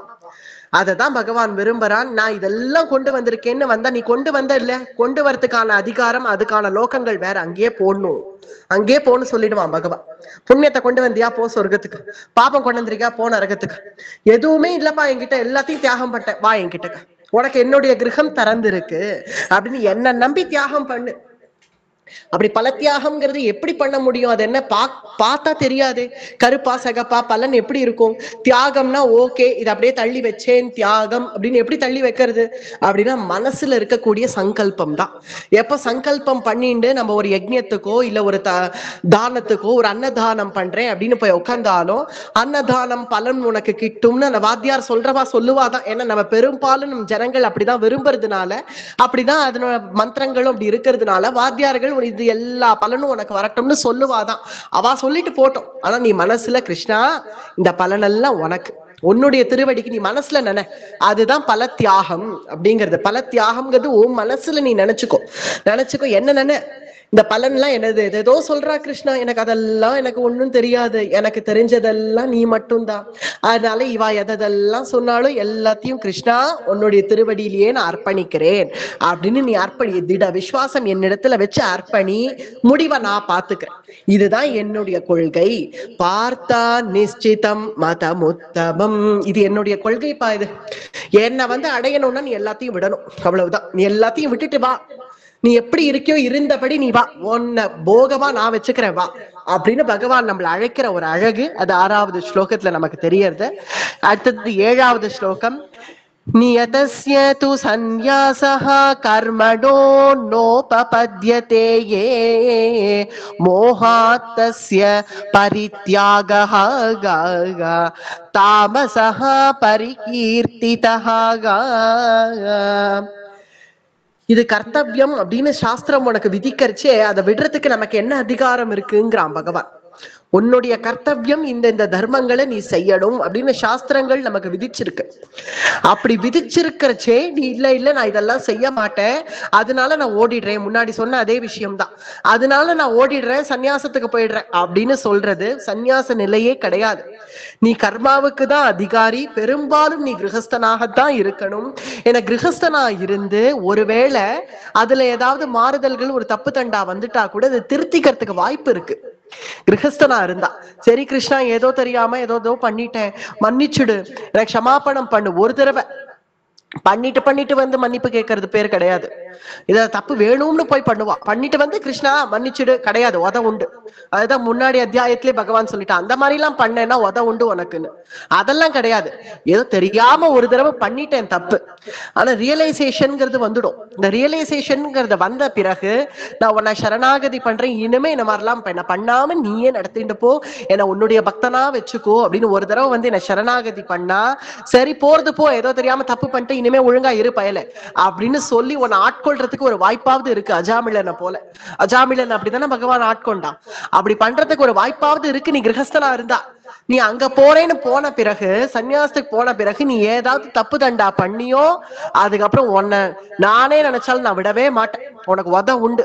அதனாலதான் சொல்றேன், சன்னியாசம்னு கிளம்பி அப்படி போடும்னு நினைக்காத, கிரகஸ்தனாவே இரு. ஒருவேளை ஏதாவது தப்பு தண்டா ஆனாலும் திருத்திக்கிறதுக்கு ஒரு வாய்ப்பு இருக்குப்பா, அதனால நீ கர்ம யோகியாவே இரு. அதனால எல்லாரும் ஆசைப்படாதீங்கிறான் பகவான். எவ்வளவு பாடுபட்டிருக்கான் பகவான் சன்னியாசம் வேண்டாம்னு சொல்றது. ஏன்னா இப்பெல்லாம் சுலபமா போயிடுது இல்லையா, நானும் துறவின்னு கிளம்பி போறது. ஆனா அதை பண்ண கூடாதுன்னு பகவான் எவ்வளவு கவலைப்பட்டிருக்கான்னு தெரியறது கீதையில பார்த்தா. ஏன்னா அதுக்கு பெரிய பெரிய அனுஷ்டானங்கள்லாம் இருக்கு. ஒரு சந்நியாசம்ங்கிறது கூட என்ன சந்நியாச தர்மம் அப்படின்னு ஒண்ணு இருக்கு. அத்தகைய தர்மானுஷ்டானங்களை கடைபிடிக்கிறதுங்கிறது ரொம்ப கஷ்டம். அதுல கொஞ்சம் தவறினா கூட பெரிய பெரிய அபராதங்களுக்கு ஆளாயிடும். அதனாலதான் பகவான் இவ்வளவு பிரயத்தனப்படுறான், நீ கிரகஸ்தனாவே இருடா, ஏதாவது தப்பு தண்டா பண்ணா கூட அது ஏன் வரைக்கும்டா, நான் உன்னை பார்த்து திருத்துறேன், நான் உன்னை பார்த்து அடிச்சாவது உன்னை முன்னுக்கு கொண்டு வர. ஆனா எங்கேயோ ஒரு மார்க்கத்துக்கு போறேன்ட்டு போய் கடைசியில நீ இருக்கிற கர்மானுஷ்டானங்களையும் விட்டு எல்லாத்தையும் விட்டுட்டு எதுக்கும் உபயோகம் இல்லாம கிளம்பி போயிடாத, அப்புறம் அது எதுக்குமே பிரயோஜனம் இல்லாம போயிடும். அதனால நீ கர்மானுஷ்டானங்களை பண்ணு, நித்திய கர்மாவை பண்ணு. அதை விடுறதுதான் இல்ல பலனை விடுறதுதான் உனக்கு மோட்ச சாதனமா இருக்குமே தவிர மொத்த ரூபமாகவே எல்லாத்தையும் தியாகம் பண்ணிட்டு போயிடுறேன் அப்படின்னு போயிடாத. இதுதான் சாத்விகமான தியாகம். அதாவது கர்மானுஷ்டானங்களை பண்ணி அத பலனை தியாகம் பண்றது சாத்விகமான தியாகம். எனக்கு சோம்பேறித்தனத்தினால புறப்பட்டு போறேன்னா அது தாமச தியாகம். தாமச தியாகம். ஏன்னா உனக்கு சோம்பேறித்தனம் அதனால நீ புறப்பட்டு போயிட்ட, அது தாமச தியாகம்ங்கிறான். மோகாத்தஸ்ய பரித்யாகஹ தாமசஹ பரிகீர்த்திதஹ. ஏன்னா எல்லாத்துலயுமே மூணு பார்த்தோம் இல்லையா, சத்வரஜஸ் தமஸ். அது போல தாமச தியாகம்னு. சோம்பேறித்தனத்தினால நீ கர்மானுஷ்டானத்தையும் விட்டுட்டு கிரகஸ்தாசிரமத்தையும் விட்டுட்டு நான் எங்கேயோ போய் வெறும தபஸ்ல உட்கார்றேன்னு உட்காந்து ஒரு 2 நாள் சாப்பாடு கிடைக்காம அப்புறம் படுத்துன்னு தூங்கிட்டு இருக்கிறதுக்கு பேரு தாமச தியாகம். அது ஒரு சாத்விகமான தியாகமே இல்லைங்கிறான். மோகார்த்தஸ்ய பரித்யாகஹ தாமசஹ பரிகீர்த்திதஹ. அடுத்தது 8வது ஸ்லோகம். துக்கமித்யேவ யத்கர்ம காய க்லேஷ பயாத்யஜேத் சக்ருத்வா ராஜசம் தியாகம் கோ நைவ தியாக பலம் லபேத். அதாவது இப்ப தாமச தியாகம்னா என்னன்னு சொல்லிட்டா இல்லையா பகவான், சோம்பேறித்தனத்தினால கிளம்பி போயிருக்கிறது தாமச தியாகம். அது போல ராஜச தியாகம்னா என்ன அப்படிங்கிறது 8வது ஸ்லோகத்துல சொல்ற. அறியாமைனால விட்ட ஒரு தியாகம், வேற ஒண்ணுமே இல்லை. அதை தெரிஞ்சும் இந்த சாஸ்திரங்கள்ல இப்படி எல்லாம் விதிச்சிருக்கு, நாம் இதெல்லாம் செய்யணும்னு தெரிஞ்சும் இதெல்லாம் எவன் செய்வான் போ. ஏதோ ரிஷிகள்லாம் எழுதி வச்சுட்டா, அவளுக்கெல்லாம் என்ன காசே கொடுக்காம ஃப்ரீயா கிடைச்சிடுத்து ஓலை எடுத்து எழுதி வச்சுட்டா. ரிஷிகளுக்கெல்லாம் வேற வேலையே இல்லை, என்ன உட்காண்ட இடத்துலயே உட்காந்து எழுதுறதுதான் அவ வேலை. அவ பாட்டுக்கு எழுதி வச்சுட்டா, இதெல்லாம் எவன் செய்வான் போ அப்படின்னு சொன்னது ராஜசமான தியாகம். அதாவது கர்ம பல தியாகம். அது கர்ம பல தியாகம் இல்ல, அது ராஜசமான தியாகம். அது ராஜசமா நான் எதையுமே செய்ய மாட்டேன் போ அப்படின்னு விட்டதுக்கு பேரு ராஜசமான தியாகமே தவிர அது ஒண்ணும் உனக்கு புத்தி வந்து விவேகம் வந்துடுத்து, விவேகம் வந்து நீ சன்னியாசி ஆயிட்ட அதனால நீ இதெல்லாம் விட்டுட்டேன்னு அர்த்தம் இல்ல. ராஜசமான தியாகம் ஏன்னா உனக்கு இதெல்லாம் எவன் செய்வான், செய்யறதுனால எனக்கு என்ன பலன் அப்படிங்கிற ஒரு விரக்தின்னு கூட இதை சொல்ல முடியாது, அப்படிங்கிற ஒரு அலட்சியம். அந்த அலட்சியத்தினால உனக்கு உண்டான அந்த திமிருத்தனத்தினால அதை விட்டதுனால இது ராஜச தியாகம் அப்படின்னு சொல்லப்படுற. சக்ருத்வா ராஜசம் தியாகம் நைவ தியாக பலம் லபேத். ஒருவேளை அவ ஏதாவது செஞ்சா கூட, தான தர்மம் செஞ்சா கூட அதுக்கு பலன் என்னன்னு தான் பாப்பா ராஜசர்கள் என்னைக்குமே. அடுத்தது 9வது ஸ்லோகம். காரியமித்யேவ யத்கர்ம நியதம் கிரியதே அர்ஜுனாக சங்கம் த்யக்த்வா பலம் சைவ சத்யாகஹ சாத்விகோ மதஹ. சாத்விகோ மதஹ, சாத்விகமான தியாகம் தான் என்னைக்கும் சிறந்தது. அர்ஜுனா அது என்னன்னு கேளு. நியதம் கிரியதே அர்ஜுனாக, கர்மாவை செய்தே தீரணும், செய்ய மாட்டேன்னு சொல்லக்கூடாது. கர்மான உன்னுடைய கடமைகள், உன் கடமையை நீ செஞ்சே ஆகணும். அதனுடைய பலனை எவன் தியாகம் பண்றானோ சங்கத்யக்த்வா பலம் சைவ, அப்போதுதான் அந்த தியாகத்தினுடைய பலன் அவனுக்கு கிடைக்கும். அது சித்த சுத்தியை கொடுக்கும். தத்வாரா ஞானம், ஞானத்திலேருந்து அப்படியே மோட்சம். அத்தகைய கர்மயோகியா இருக்கக்கூடியவன் தான் சாத்விகனானவன். அந்த சாத்விகமான தியாகம் தான் உனக்கு இத்தகைய பலனுமே கொடுக்கும். ஏன்னா என்னைக்குமே கர்மாக்கு பலன் இல்லை, ஆனா தியாகத்துக்கு பலன் இருக்கு. அவன் பண்ணக்கூடிய அந்த கர்மாக்களுக்கு பலன் இல்லை, ஏன்னா அவன் பல தியாகம் பண்ணிட்டதுனால. அவன் பண்ணக்கூடிய கர்மாக்கள்லாம் அவனுக்கு பலன் இருக்காது, ஆனா அந்த தியாகத்துக்கே ஒரு பலன் உண்டு. அதுவும் எத்தகைய பலன்கிற, அது மோட்சமே அவனுடைய பலன் அப்படிங்கிறதுனால அது சாத்விகமான தியாகம். இப்போ 3 விதமான தியாகம் என்னன்னு சொல்லிட்டாரு இல்லையா? தாமசமான தியாகம், சாத்விகமான தியாகம், ராஜசமான தியாகம். அடுத்தது அந்த 3 விதமான தியாகிய பத்தி, தியாகம் இதெல்லாம். அடுத்தது தியாகிய பத்தி, தியாகிகளும் 3 விதமா இருக்கா அப்படின்னு தியாகிகளை பத்தி சொல்றார். அடுத்த ஸ்லோகத்திலிருந்து 10வது ஸ்லோகம். நத்வேஷ்ட்ய குஷலம் கர்ம குஷலே நானுஷஜ்யதே யே தியாகி சத்வ சமாவிஷ்டோ கோகோ மேதாவி சின்ன சம்சயஹ. 3 விதமான தியாகி. அதுல தனக்கு அனுகூலமான பலனா இருந்தாலும் சரி, பிரதிகூலமான பலனா இருந்தாலும் சரி, அதுல எந்த சங்கமுமே இல்லாத இத்தகைய பலன்கள்லாம் நமக்கு அனுகூலமா இருக்கு, நமக்கு நல்ல குடும்ப விருத்தி, தனதானிய விருத்தி அதெல்லாம் ஆகும், அதனால நம்ம இதெல்லாம் செய்யணும் அப்படிங்கிற எண்ணமும் அவனுக்கு இருக்காது. இல்லை, இதெல்லாம் பண்ண பிரதிகூலமான பலன் கூட வந்து சேருமே. இந்த 3 நாட்கள் நல்ல கடின உபவாசம் இருந்துட்டோம்னு வச்சுக்கோங்க, அதுக்கு எந்த விதமான பலன்? அது சரீர விதமான நமக்கு அசௌகரியங்களும் ஏற்படும். 3 நாட்கள் கடும் உபவாசம் இருந்தாச்சுன்னா அது 3 நாள் பண்ணி கிடந்ததுனுடைய இது பிரதிகூலமான பலன்கள். சரீர விஷயமாவே நமக்கு உடம்புக்கு முடியாம போயிடலாம், அந்த மாதிரி ஆயிடும். அதனால அதுல போய் வேணும்னு நான் செய்யணும்னு நினைக்க மாட்டான். உபவாசம்னு இருந்தா கூட கிரமேண இருப்பான். எப்படி இருக்கணும்ங்கிறது அவனுக்கு தெரியும். உபவாசம் இருந்துட்டு நான் இன்னைக்கு உபவாசம் இருக்கேன் அப்படின்னு இருந்துட்டு வேற ராஜசமான காரியங்கள்ல ஈடுபட மாட்டான். சாத்விகமான காரியங்கள்லயே ஈடுபடுவான். அவன் தான் சாத்விகமான தியாகி. அவன் கர்ம பலன்களையும் தியாகம் பண்றான். கிரமேண எது எப்படி செய்யணும் அப்படின்னு ஆராய்ந்து அவன் புத்திசாலித்தனமா நடந்துப்பான். அது சாத்விகமான தியாகி அவன். ஏன்னா பல தியாகம் பண்றதுனாலேயே அனுகூலமான பலன்கள்லாம் வருங்கிறதுனால இதை செய்யறதோ இல்ல பிரதிகூலமான பலன்கள் வருமேன்னு இது செய்யாம இருக்கிறதோ எந்த சங்கமும் அவன் கிட்டக்க இருக்காது. இதை செய்யணும்னோ இதை செய்யக்கூடாதுன்னு அந்த மாதிரி டிஃபரன்சியேஷன்லாம் அவனுக்கு தெரியாது. எது செய்தாலும் கிருஷ்ணார்ப்பணம், அவ்வளவுதான் அதுக்கு தெரியும். தியாகி சத்வ சமாவிஷ்டோ கோகோ. அவன் நாம் எது செஞ்சாலும் அது கிருஷ்ணனுக்கு அப்படிங்கிற ஒரு எண்ணத்திலேயே செய்வான். அது அவன் சாத்விகனான தியாகி அவன். அடுத்தது பூர்வ விஷயமே தான். 11வது ஸ்லோகம். நஹி தேக பிருதா சக்யம் தியக்தும் கர்மாண்ய சேஷதஹ யஸ்து கர்ம பலத்யாகி சத்யாகீத்யபிதீயதே யே.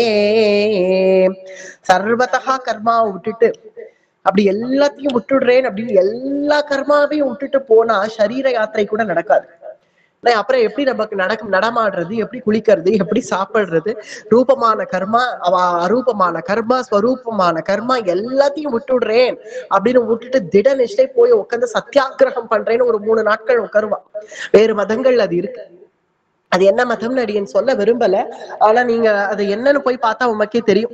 அது ஒரு 3 நாட்கள் ஒரு கடினமான விரதம் போல, ஒரு சத்தியாகிரகம் பண்றது போல உட்காந்துருவா. குளிக்க மாட்டா, சாப்பிட மாட்டா, நடமாட மாட்டா, அப்படியே உட்காந்து அது சரீரம் அப்படியே கிருசமாக போய் இந்த சரீரத்தை விட்டுட வேண்டியதுதான். அத்தகைய தியாகத்துக்கெல்லாம் பலன் இல்லைங்கிறான். அத்தகைய தியாகத்துக்கு உன்னுடைய அடாவடித்தனம்னு வேணா பேரு. அதுதான் இங்க பகவான் சொல்றான். உன்னால முடியறது செய்யற இத தியாகம்னு நான் ஒத்துக்க முடியாது. உன்னால உன் சரீரத்தை வர்த்திக்க முடியறது முடியறது. தன்னால அடுத்த நிமிஷம் தாகம் எடுத்தா நீயே போய் தீர்த்தம் சாப்பிட போற இல்லையா? இல்ல அட்டம் பண்ணிட்டு நான் உட்காருவேன்னு உட்கார்ந்தா அந்த அடத்துக்கெல்லாம் நான் வரமாட்டேன். உன்னுடைய அடம் பிடிக்கிறதுக்கெல்லாம் நான் வரமாட்டேன்.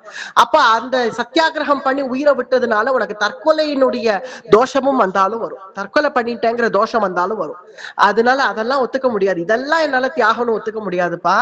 அதனால இதுக்காகலாம் நான் போய் எங்க உட்காந்துட்டேன், தபஸ்ல உட்காந்துட்டேன், 3 நாட்கள் சத்தியாகிரகம் பண்ணிட்டேன், என்னை ஏத்துக்கோனால நான் என்னால ஏத்துக்க முடியாது. அதுக்காகலாம் என்னுடைய திருநாட்டை திறந்து வைக்க முடியாது. அது உன்னால முடியறது நீ செய்யற, உன் சரீரத்தை உன்னால வருத்திக்க முடியறது, முடியற வரைக்கும் பண்ணு போன்னு நான் விட்டுடுவேன். எல்லாத்துக்குமே ஒரு தஸ்மாத் சாஸ்திரம் பிரமாணம் தே. நம்ம என்ன காரியங்கள் செஞ்சாலும் நம்முடைய சாஸ்திரம் அதுக்கு சாஸ்திரத்துக்கு விரோதம் இல்லாம இருக்கணும். சாஸ்திரத்துல சொல்லப்பட்டதை செய்யணும். எங்கேயாவது சாஸ்திரத்துல சொல்லி இருக்கோ இந்த மாதிரி கடுமையா 3 நாட்கள் சத்தியாகிரகம் இரு, ஒரு 4 நாட்கள் எதுவுமே சாப்பிடாம இருந்து அதனால அப்படியே உயிரை விட்டுட்டேன்னா அப்படியே உனக்கு மோட்சத்துக்கே போய் சேர்ந்துடுவேன்னு எந்த சாஸ்திரமாவது அப்படி சொல்றதோ? அப்படி கிடையாது. சாஸ்திரத்துல என்ன சொல்லப்பட்டிருக்கோ அதைத்தான் நீ செய்யணும். அதனால ஸ்வரூபமான கர்மாவை நான் விட்டுட்டேன், ரூபமான கர்மாவையும் நான் விட்டுட்டேன், எல்லா கர்மாவையும் விட்டுட்டேன், எனக்கு சரீர யாத்திரை கூட வேண்டாம் அப்படின்னு நினைச்சுட்டு நீ போய் உட்கார்ந்தா அதெல்லாம் என்னால தியாகம்னு ஏத்துக்க முடியாது. உன்னுடைய கர்மானுஷ்டானங்களை பண்ணி நீ என்னிடத்துல வா. அது எப்படி முடியும் கிருஷ்ணா? கர்மாவை பண்ணிட்டே இருந்தா கர்மால இருந்து எங்கேருந்து விடுதலை கிடைக்கும்? கர்மாவை பண்ணிட்டே இருந்தா கர்மாலேயே மறுபடியும் பிரேரணை தானே ஆறுது. மறுபடியும் இன்னும் பெட்டரா இப்படி பண்ணலாமே அப்படி பண்ணலாமேன்னு கூட தோன்றது. கர்மாவை பண்ணிட்டே இருந்தா எப்படி நமக்கு கர்மால இருந்து விடுதலைனா, ஒரு நாள் அந்த கர்மாவே உன்னை விட்டுடும், அந்த பக்குவத்தினால உன்னை விட்டுடும். பக்குவத்தினால நீ கர்மாவை பண்ணி கிருஷ்ணார்ப்பணம்னு பண்ணிட்டே இருந்தா நீயே ஆச்சரியப்படுவ. எனக்கு இனி கர்மானுஷ்டானம் நீ செய்ய வேண்டாம், நீ என்ன அடைஞ்சிட்டாய் அப்படிங்கிற ஒரு நிலை உனக்கு வந்துடும். நீயே ஆச்சரியப்படுவ. இனிமே நான் போக வேண்டாமா கிருஷ்ணான்னு நீயே கேட்ப.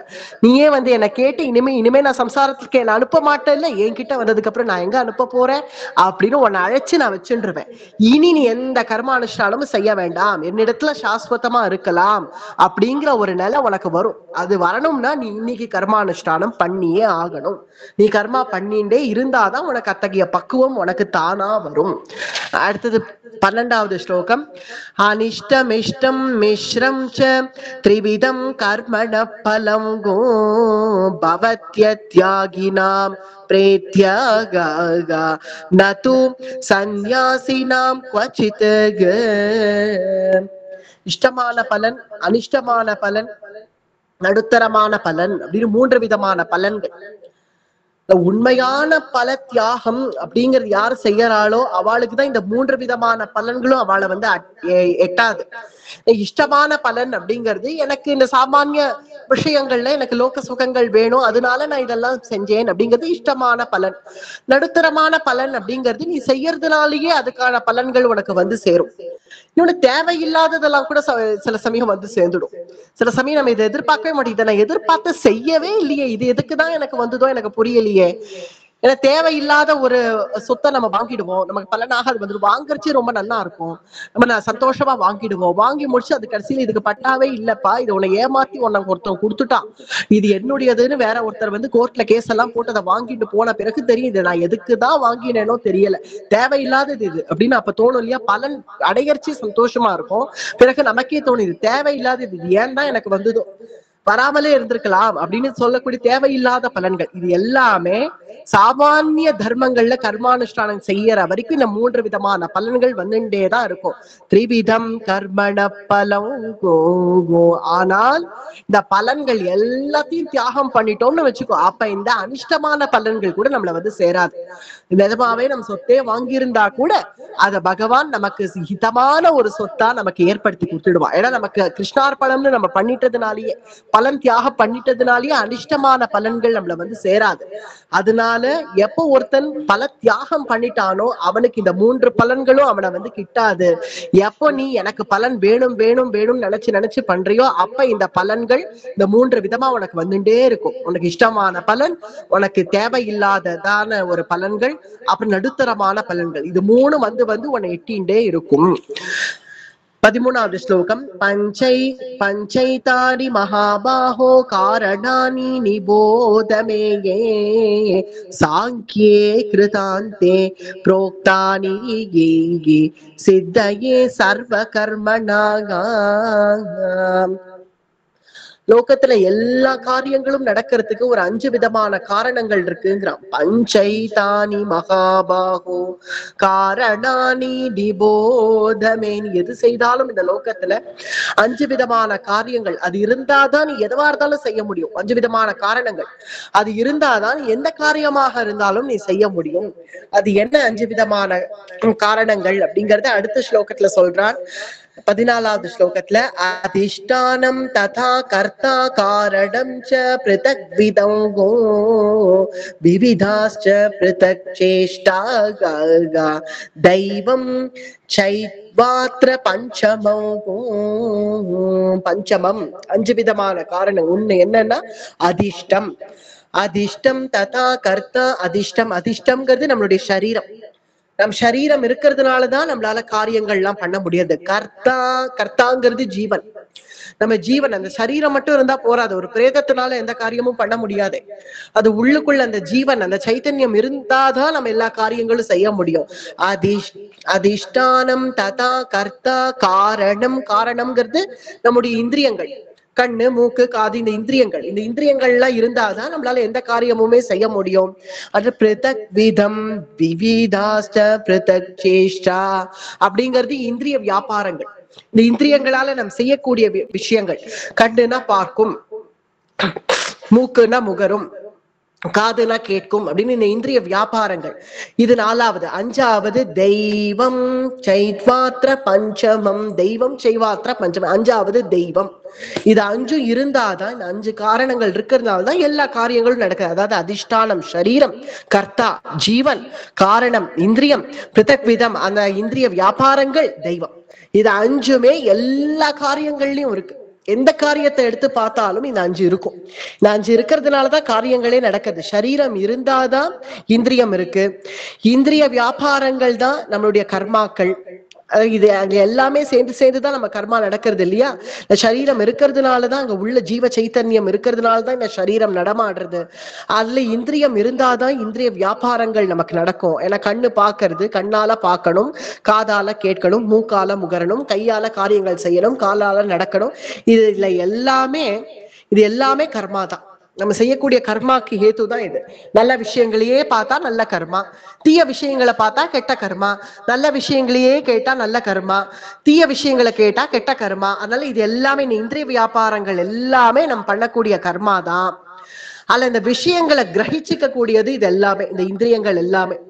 அது இந்த ஜீவ சைத்தன்யம் உள்ள இருக்கிறதுனாலதான் கிரகிச்சிக்க முடியறது. ஜீவன் இருக்கிறதுனாலதான். ஜீவ சைத்தன்யம் உள்ள இல்லைன்னா ஒரு பிரேதத்தால இதெல்லாம் செய்ய முடியாது. கண்ணு இருந்தும் பார்க்க முடியாது, காது இருந்தும் கேட்க முடியாது. ஒரு பிரேதத்தை அப்படியே போட்டு வச்சிருப்பா தரையில, மொட்டை தரையில அப்படி போட்டு வச்சிருக்கச்சு, அங்க கண்ணு இருக்கு, காது இருக்கு, மூக்கு ஓட்டையெல்லாம் இருக்கு. ஆனாலும் அது முகராது, கேட்காது, பார்க்காது. காரணம் உள்ள இருக்கிற ஜீவ ஜோதி புறப்பட்ட வெளியில போயிடுது. இந்த இந்திரியங்கள் எல்லாம் வைக்கிறதுக்கான ஒரு இடம் தான் சரீரம். ஏன்னா எப்போது ஜீவன் மட்டும் இருந்து ஒரு சரீரம் இல்லாத போய் அந்த ஜீவன் எதுவும் பண்ண முடியாது. அதனால ஒரு சரீரம் தேவை. இந்த இந்திரியங்கள் எல்லாம் வைக்கிறதுக்கு ஒரு சரீரம். அதுல வெளி விஷயம் எல்லாம் கிரகிச்சுக்கிறது கர்மா. அப்ப பின்ன தெய்வம் எதுக்கு? இங்க எங்கேருந்து வந்தது தெய்வம்? இதெல்லாம் புரிஞ்சுடுது இல்லையா ஓரளவுக்கு? இந்திரியங்கள் என்ன பண்றது, இந்திரிய வியாபாரங்கள் என்ன பண்றது, அப்புறம் சரீரம் தேவை, ஜீவன் தேவை. இது 4 சரி. தெய்வம் எங்கேருந்து வந்தது இங்க? தெய்வம் அப்படிங்கிறது என்னன்னா, இந்த கண்ணு இருந்து அந்த கண்ணு யாரால பாக்குறது, அதுக்கு தெய்வம். ஏன்னா நம்ம பிரத்யட்சமா நம்ம கண்ணு திறந்திருக்கும், கண்ணும் தெரியும், உட்காந்து இருப்போம், எதிரில ஒருத்தர் வந்து நிப்பா. ஆனா நின்னுட்டு பார்த்துட்டு கடைசியில இவன் எதையோ யோசிச்சுன்னு உட்காந்து இருக்கான்னே வச்சுப்போம். இல்ல யார்கிட்டயோ சுவாரஸ்யமா பேசின்னு இருக்கான். அப்ப எதிரில வந்து நின்னவன் கூட நமக்கு தெரியல. அவன் இருந்து பார்த்துட்டு கிளம்பிட்டான். கிளம்பினது பிறகு நான் வந்தேனே நேத்திக்கு, நீதான் என்ன பார்த்தும் பார்க்காதபடியே இருந்துட்டியேப்பா, வந்தியா? எனக்கு தெரியவே தெரியாதேப்பா, நான் கவனிக்கலையே. அந்த கவனம்ங்கிறது யாரு கொடுக்குறா? அது தெய்வம் தான் நமக்கு கொடுக்கறது. கவனம் ஒரு பிரவச்சனத்திலேயே போய் உட்காண்டாலும் அந்த பிரவச்சனத்துல உட்காந்து அந்த காதுங்கிறது அப்படி போய் கேட்டு கிரகிச்சுக்கணும். அந்த கிரகிச்சுக்கிறதுங்கிறது எதனால வருது? கவனம் அப்படிங்கிற அந்த ஒரு விஷயத்தினாலதான் அந்த கிரகிச்சுண்டு அவர்கள் என்ன சொல்றாலோ அதை கிரகிச்சுண்டு அதை இம்ப்ளிமெண்ட் பண்ணணும்னா அதை ட்ரை பண்ணுவோம். அதுக்கு அந்த காதுங்கிற இந்திரியம் இருக்கும், காது ஓட்ட திறந்துதான் இருக்கும். சொல்ற விஷயங்கள் காதுல கேட்கறது வெறும காதுல போயிட்டு இருந்தா போராது. அதெல்லாம் அந்த கவனம் அப்படிங்கிறது இருந்தாதான் நமக்கு தெரியும். ஒரு நாக்குங்கிற இந்திரியம் கூட நம்ம என்ன சாப்பிட்டோன்னே சில பேருக்கு, நான் என்ன சாப்பிட்டேன் இன்னைக்கு, எனக்கு போட்டியான்னு, ஸ்வீட்டா போட்டியான்னு, ஏன்பா போட்டேனேப்பா, சாட்டியேப்பா நன்னா, இல்லையே நான் கவனிக்கலப்பா, கவனிக்காம சாப்பிட்டுட்டேன். சாப்பிடுறது கூட நமக்கு கவனம் வேணும். கவனம் இருந்தாதான் அந்த நாக்குங்கிற இந்திரியம் நமக்கு உபயோகமாகும். அந்த கவனம் அப்படிங்கறத யாரு கொடுக்கறானா, அந்தந்த சரீரத்துல இருக்கக்கூடிய அந்தந்த இந்திரியங்களுக்கு அந்தந்த தேவதைகள் இருக்கா. கண்ணுக்கு தேவதை சூரியன், காதுக்கு தேவதை திக்குகள், மூக்குக்கு தேவதை அஸ்வினி குமாரர்கள், நாக்குக்கு தேவதை வருணன், வாக்குக்கு தேவதை அக்னி அப்படிங்கிறது போல கைக்கு தேவதை இந்திரன், காலுக்கு தேவதை உபேந்திரன். இந்த அந்தந்த இந்திரியத்துக்கு அந்தந்த தெய்வம் அப்படிங்கிறது இருக்கா, தேவதைகள் இருக்கா. அவளுடைய கடமைகளை செய்யறா. இது சாஸ்திரங்கள். சாஸ்திரங்கள் இல்ல விசாரம் கூட யாக்ஞவல்கியர் அப்படிங்கிற ரிஷி இந்த சாஸ்திர விசாரம்லாம் நல்லா பண்ணிருக்கார். அப்ப இந்த தெய்வங்கள்லாம் இந்த தேவதைகள்லாம் இருந்து நம்மளுடைய இந்திரியங்களை அவாதான் நடத்திட்டு போறா. கண்ணு நன்னா பாக்குறது, அந்த ரூபம் நன்னா கண்ணு கிரகிச்சுக்கிறதுனா அதுக்கு சூரியன்கிற தேவதை உன்னுடைய கண்ணை நடத்திட்டு போறான். மூக்கு நன்னா முகர்றதுன்னா அஸ்வினி குமாரர்கள் அதை நன்னா நடத்திட்டு போறான்னு அர்த்தம். வாக்கு நன்னா நல்லா நமக்கு வாக்கு ஸ்பஷ்டமா இருக்குன்னா அக்னிங்கிற தேவதை நம்மளை நடத்தின்னு போறான்னு அர்த்தம். நன்னா நாக்கு ருச்சிக்கிறதுனா வருணன் நன்னா அவனை நடத்தின்னு போறான்னு அர்த்தம். அப்படி இருக்க இந்த தேவதைகள் நம்முடைய சுக துக்கங்களை அவர்களும் அனுபவிப்பாளா அப்படிங்கிற ஒரு சாஸ்திர விசாரம்.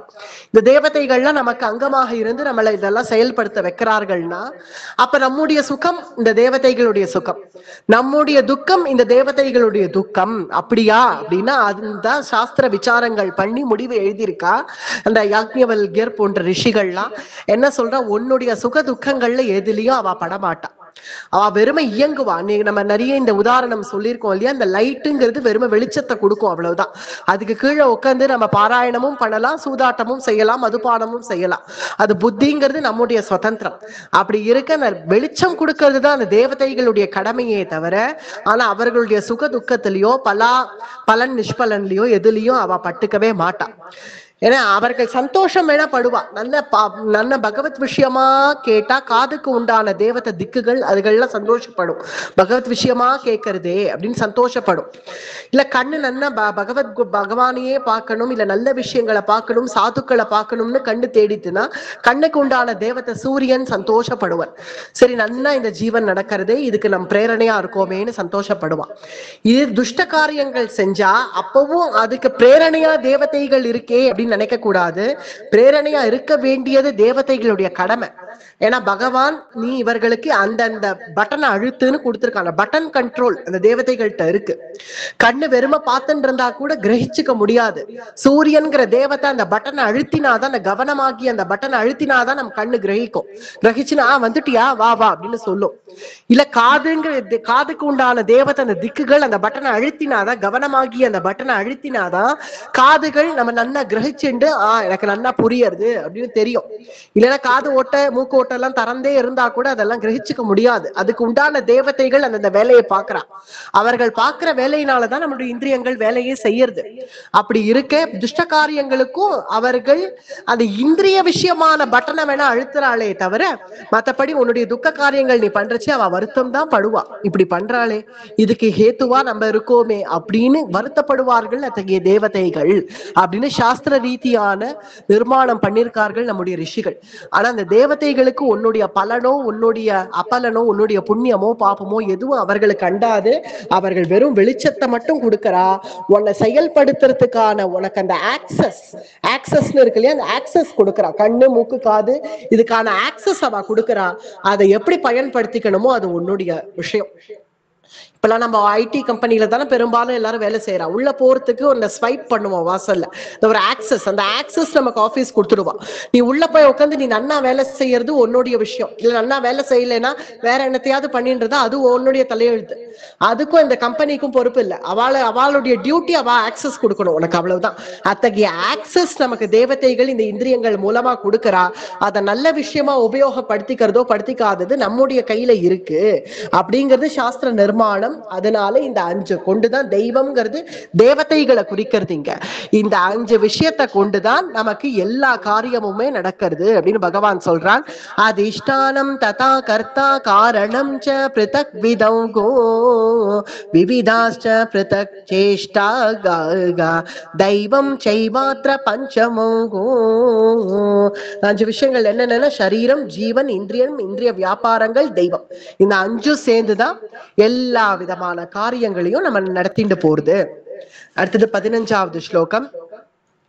ஷரீர வாங் மனோ பிர்யத் கர்ம பிராரபதே நரஹ நியாயம் வா விபரீதம் வா பஞ்சைதே தஸ்ய ஹேதவஹ.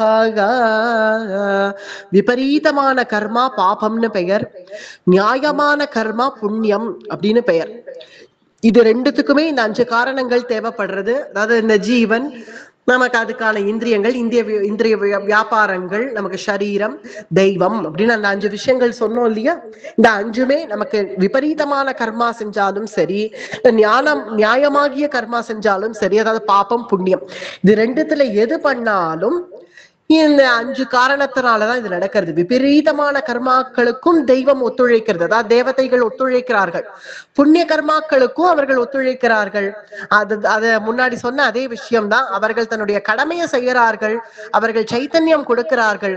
அதை எப்படி பாபத்துல போய் உபயோகிக்கணுமா, விபரீதமா பண்ணணுமா, இல்ல புண்ணியத்தை போய் உபயோகிக்கணுமா அப்படிங்கிறது நம்மளுடைய புத்தி சுவாதீனத்தினால நம்மளா பண்றது. இதுதான் புத்திங்கிறது. சுதந்திரம். பகவான் அதை சுதந்திரமா விட்டு வச்சிருக்கான். அதை கொண்டுதான் ஜீவன் எந்த லோகத்துக்கு போகணும், எப்படி சிருஷ்டி ஆகணுங்கிறது இருக்கிறதுனால சுதந்திரமா. புத்திக்கு இது தேவதைன்னு சொல்லலையே. மூக்குக்கு இது, காதுக்கு இது, வாய்க்கு இதுன்னு சொல்லிட்டோம்ல. புத்திக்கு எது தேவதை? கேள்வியே தப்பு. புத்திக்கு தேவதையே இல்லை. புத்திங்கிறது சுதந்திரம். அதை நம்ம எப்படி உபயோகிக்கிறோமோ அதை கொண்டுதான் இதெல்லாம் நடக்கிறதுங்கிறதுனால அதை நீ விபரீதமா உபயோகிச்சாலும் சரி, நியாயமா உபயோகிச்சாலும் சரி, அதுக்கான பலன்கள் இந்த தேவதைகள் அனுகூலமா தான் இருப்பா. அவருடைய இந்திரியங்களுக்கு விபரீதமா பண்ணா பாப காரியங்கள்ல நீ போய் ஈடுபட்டு நரகத்துக்கு போற, புண்ணியமாகிய காரியங்கள் பண்ணா மறுபடியும் சொர்க்கத்துக்கு போற, அவ்வளவுதான். நியாயம் வா விபரீதம் வா பஞ்சைதே தஸ்ய ஹேதவஹ. எல்லாத்துக்குமே பஞ்சைதே தஸ்ய ஹேதவஹ. இந்த 5 கொண்டுதான் எல்லாம் நடக்கிறது. இந்த 5 காரணங்களை கொண்டுதான் எல்லாம் நடக்கிறது அப்படிங்கிறது இந்த பாப புண்ணிய விஷயமான ஷரீர வாங் மனோபிர்யத்.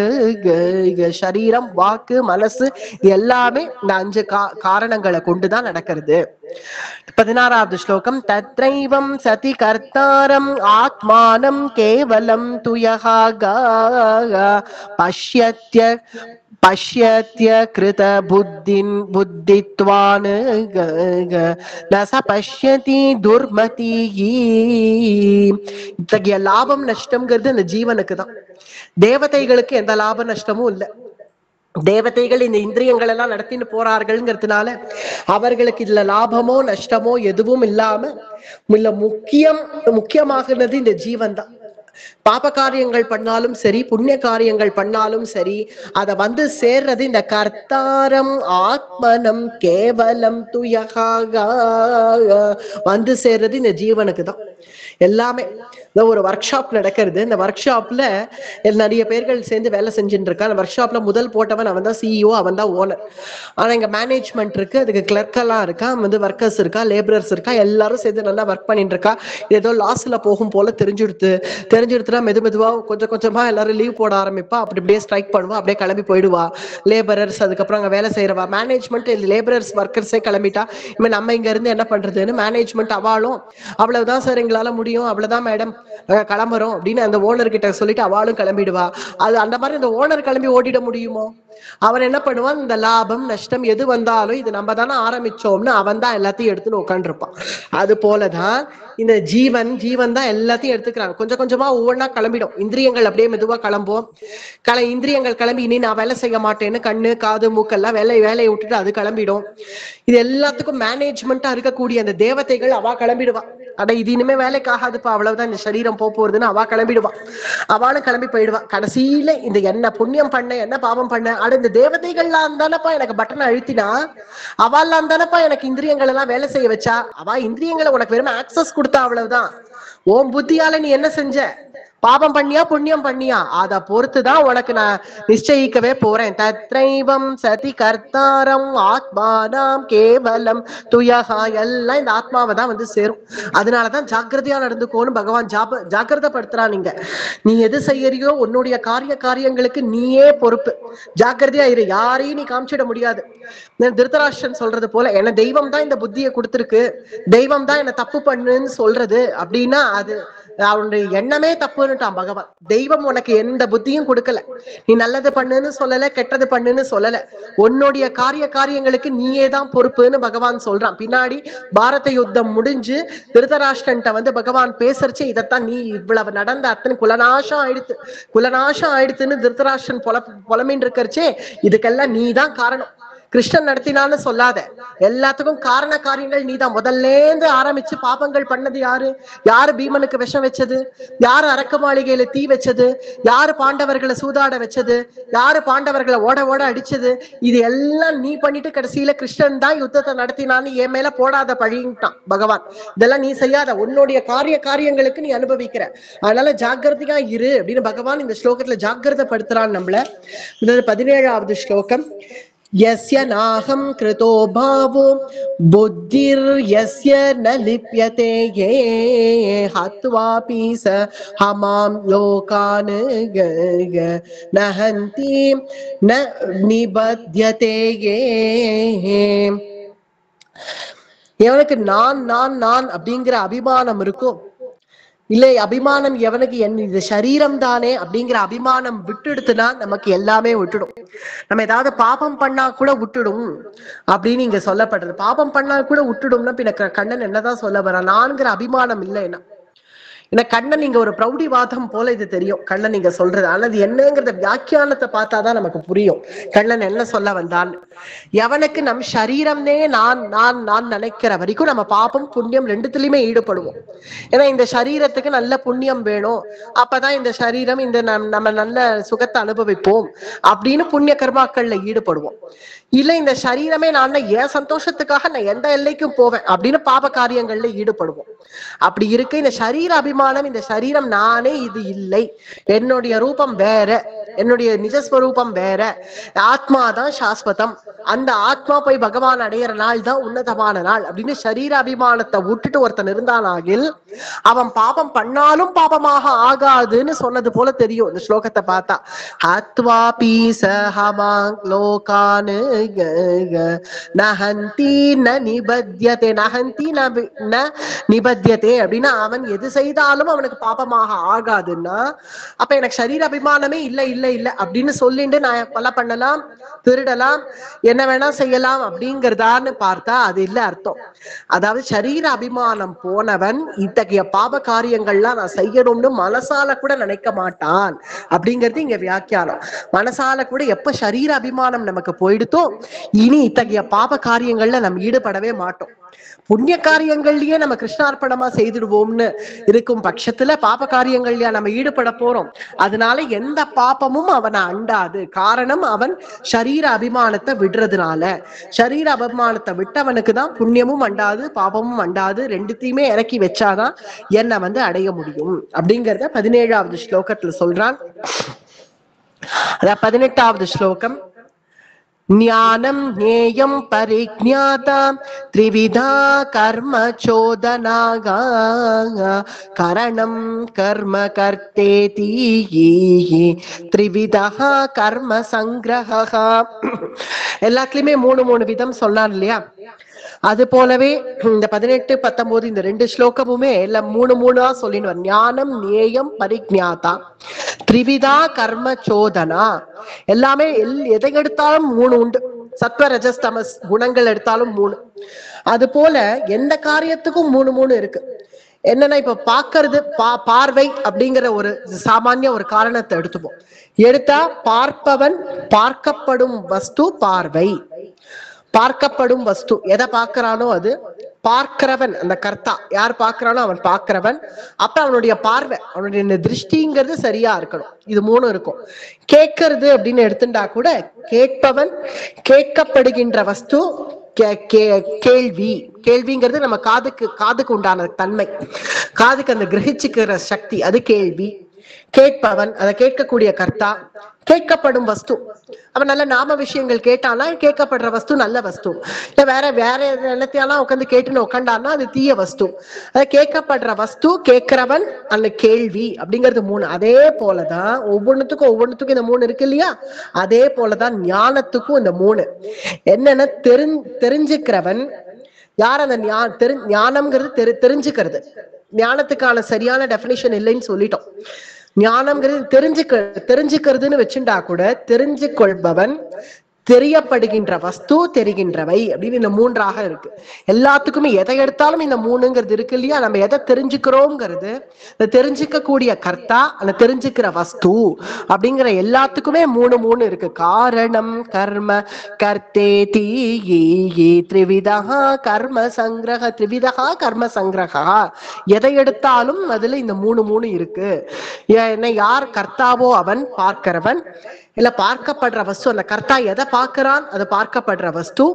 அவனுடைய பார்வை, அவனுடைய திருஷ்டி எத்தகையதாக இருக்கு. இந்த மாதிரி 3 எல்லா விஷயத்திலயுமே இருக்கு. 19வது ஸ்லோகம். ஞானம் கர்ம ச கர்த்தா ச த்ரிதைவ குணபேததஹ ப்ரோச்யதே குணசம் சம்க்யானே யதா வச்ருணோதான்யபி. அந்த 19வது ஸ்லோகம் ஒவ்வொன்றுத்திலயும் 3 இருக்கிறதுனால ஞானத்தையும் அப்படிதான் 3 தெரிஞ்சுக்கணுங்கிறான். ஞானம் கர்மச்ச கர்த்தாச்ச. அந்த ஞானத்தை சம்பாதிக்கணும் அப்படின்னு நினைச்சுக்க கூடிய அந்த கர்த்தா, அந்த ஞானத்தை தெரிஞ்சுக்கணும்னு நினைச்சுக்க கூடிய அந்த கர்த்தா, அவன் எதை தெரிஞ்சுக்கணும்னு நினைக்கிறான்? ஞானம்னா ஏதோ புஸ்தகத்தை படிச்சு நான் நல்லா படிச்சு எக்ஸாம் எழுதிட்டா அதுதான் ஞானம்னு நினைச்சா அது தெரிஞ்சுக்கிற வஸ்து நம்மளுடைய அகாடமிக் ஸ்டடீஸ்னு ஆயிடும். இல்ல நான் வேற எதையாவது பார்த்து ஒரு இண்டஸ்ட்ரியை செலக்ட் பண்ணி இந்த இண்டஸ்ட்ரி சம்பந்தப்பட்டு நான் எல்லாம் ரிசர்ச் எல்லாம் பண்றேன் அப்படின்னா அதுவும் ஒரு விதமான நமக்கு உபயோகமாகிய ஒரு லௌகீக ஞானம், அதை தேடினோம்னு அர்த்தம் ஆயிடும். இல்ல நான் கீதைய படிச்சு நான் நல்லா பகவானை புரிஞ்சுக்கிறேன் அப்படின்னு நினைச்சா அது உத்தம ஞானம். நம்ம தெரிஞ்சுக்க கூடிய ஒரு வஸ்து எதுவோ அந்த வஸ்துவை பொறுத்துதான் நமக்கு ஞானம்ங்கிறது நமக்கு தீர்மானம் ஆறுது. இவனுக்கு நல்ல கேள்வி ஞானம் இருக்கு அப்படின்னா அவன் நல்லா கிரகிச்சுப்பான்னு அர்த்தம். இவனுக்கு நல்ல பார்வை ஞானம் இருக்கு அப்படின்னா அவன் பார்த்த உடனே அப்படியே ஸ்வீகரிச்சுப்பான்னு அர்த்தம். அது நம்ம ஞானம்ங்கிறது நம்ம எந்த வஸ்துவை பொறுத்து இருக்கு. அதை நீ எந்த வஸ்துவை நீ வச்சுட்டு இருக்கியோ அந்த வஸ்துவை வச்சுதான் ஞானம் அப்படிங்கிறது 3 வகைப்படுறது அப்படிங்கிறது 19வது ஸ்லோகம். 20வது ஸ்லோகம். சர்வ பூதேஷு ஏனைகம் பாவமவ்யயமீக்ஷதே யே அவிபக்தம் விபக்தேஷு கோ தஜ்ஞானம் வித்தி சாத்விகம். சாத்விகமான ஞானம் எது, ராஜசமான ஞானம் எது, தாமசமான ஞானம் எது? ஞானத்திலேயே 3 குணங்கள் சொல்றார் பகவான். சாத்விகமான ஞானம் என்ன அப்படின்னா இது சமபுத்தியோட இருக்கக்கூடியவன், எந்த பேதம்லாம் அவனுக்கு இருக்காது, பேதம் அபேதம் அது கூட அவனுக்கு தெரியாது. அவிபக்தம் விபக்தேஷு, அவிபக்தம் விபக்தேஷு, எதையும் பாகுபாடு படுத்திலாம் பார்க்க மாட்டான், எல்லாத்தையும் சமமாக பார்ப்பான். ஆனா எல்லாத்தையும் காரண காரியங்களை ஆராய்ந்து செயல்படுவான். ஏன்னா எல்லாத்துக்கும் காரணம் எப்படி ஒரு தங்கம் அப்படிங்கிறது காரணம், அதனுடைய காரியங்கள் அந்த தங்கம்ங்கிறது வளையாவும் இருக்கும், மோதிரமாவும் இருக்கும், செங்கிலியாகவும் இருக்கும், குண்டலமா இருக்கும். அதனுடைய ரூபங்கள் வேணா வேற வேற ஆகுமே தவிர ஆனா தங்கம்ங்கிறது ஒண்ணுதான். தங்கம்ங்கிறது தான் காரணம். அததான் சாத்விகால் அவர்களுடைய ஞானம் அத்தகையதாக இருக்கும். எல்லாத்துக்கும் காரணம் பரமாத்மா தான் அப்படிங்கிறத புரிஞ்சுண்டு அதுல இந்த நாம ரூபங்கள்லாம் ஏற்பட்டிருக்கு அப்படிங்கிறத புரிஞ்சுண்டு எல்லாருமே விராட் புருஷனுடைய குழந்தைகள் அப்படிங்கிறத புரிஞ்சுண்டவன் சாத்விகமான ஞானி அவன். ஏன்னா எல்லாமே விராட் புருஷன், எல்லாருக்கும் தகப்பனார் அவன் தான். அவர்களுக்கு ஒரு கிருபை இருக்கும். ஒரு நாயை பார்த்தா கூட ஐயோ கண்ணா இதுக்கும் ஒரு நல்ல உனக்கு ஞானம் கூட, உன்னை தெரிஞ்சுக்கிறாப்புல ஒரு நல்ல ஒரு வைஷ்ணவ ஞானம் இதுக்கு கூட அப்படின்னு சாத்விகால் ஒரு நாயை கண்டா கூட நினைப்பா. ஏதோ ஒரு மாடு ஆடுகள் போனா கூட அடடா இந்த ஜென்மா இப்படி இருக்கு, அடுத்த ஜென்மா நல்ல உத்தம ஞானத்தோட கூட ஒரு வைஷ்ணவ குடும்பத்துல பிறந்து அத்தகைய ஞானத்தை சம்பாதிச்சு பகவான் அடைஞ்சிடு அப்படின்னு சாத்விகால் எதை பார்த்தாலும் ஒரு கிருபையோட கூட பார்ப்பா. காரணம் விராட் புருஷனுடைய குழந்தைகள் தான், அவனுடைய சிருஷ்டி தான் எல்லாம் அப்படின்னு அவர்களுக்கு எந்த பேதமும் பார்க்க தெரியாம அபேதமாக இருப்பார்கள். எல்லாமே விராட் புருஷன் தான் காரணம் அப்படின்னு அவர்கள் நினைக்கிறதுனாலேயே அவர்கள் சாத்விகமான ஞானின்னு பெயர் அவர்களுக்கெல்லாம். சர்வபூதேஷு ஏனைக்கம், சர்வபூதேஷு ஏனைக்கம், இந்த சர்வபூதங்கள்ல எதை பார்த்தாலும் சமமாக பார்ப்பார்கள். அவிபக்தம் விபக்தேஷு தஜ்ஞானம், தஜ்ஞானம் வித்தி சாத்விகம், அது சாத்விகமான ஞானம். அடுத்து ராஜசமான ஞானம் எதுங்கிறது அடுத்த ஸ்லோகத்துல சொல்றார். பிரதக்தேன து யஜ்ஞானம் நானாபாவான் பிரதக்விதான் வேத்தி சர்வேஷு பூதேஷு தஜ்ஞானம் வித்தி ராஜசம். எதை பார்த்தாலும் பேதம் தெரியும். எதையாவது ஒண்ணு காமிச்சா கூட இது இது நான் தான் பண்ணேன் தெரியுமா, அவளே பண்ணிருக்க மாட்டான், ஆனாலும் சொல்லுவா இதை நான் தான் செஞ்சேன். எதா இருந்தாலும் நான் தான் செஞ்சேன், இது என்னாலதான் நடந்தது. ஆனா நான் மட்டும் இல்லைன்னா இந்த காரியம் நடந்திருக்கவே நடந்துக்காது. அவனுக்கு ஒண்ணுமே தெரியாது தெரியுமா, அவன் பாதியில விட்டுட்டு போயிட்டான், நான் தான் பூர்த்தி பண்ணேன், எல்லாம் என்னாலதான் நடந்தது அப்படின்னு பேதம். எல்லாத்துக்கும் ஒரு பேதம், தான் தான் தான், எல்லாத்துக்கும் நான் தான் காரணம், எல்லாம் நானே தான் செஞ்சேன், எல்லாம் என்னாலதான் நடந்தது, நான் இல்லைன்னா லோகமே இயங்காது அப்படின்னு நினைக்கிற அளவுக்கு ஒரு ராஜச ஞானம். எல்லாம் தன்னாலதான் நடக்குது, நம்ம இல்லைன்னா எல்லாம் அஸ்தமிச்சிரும்னு நினைப்போம். ஒரு 10 நாள் லீவ் எடுத்துட்டு போவோமே, நான் இருக்கிறதுனாலதான் இந்த ஆபீஸே ஓடுறதும்பா.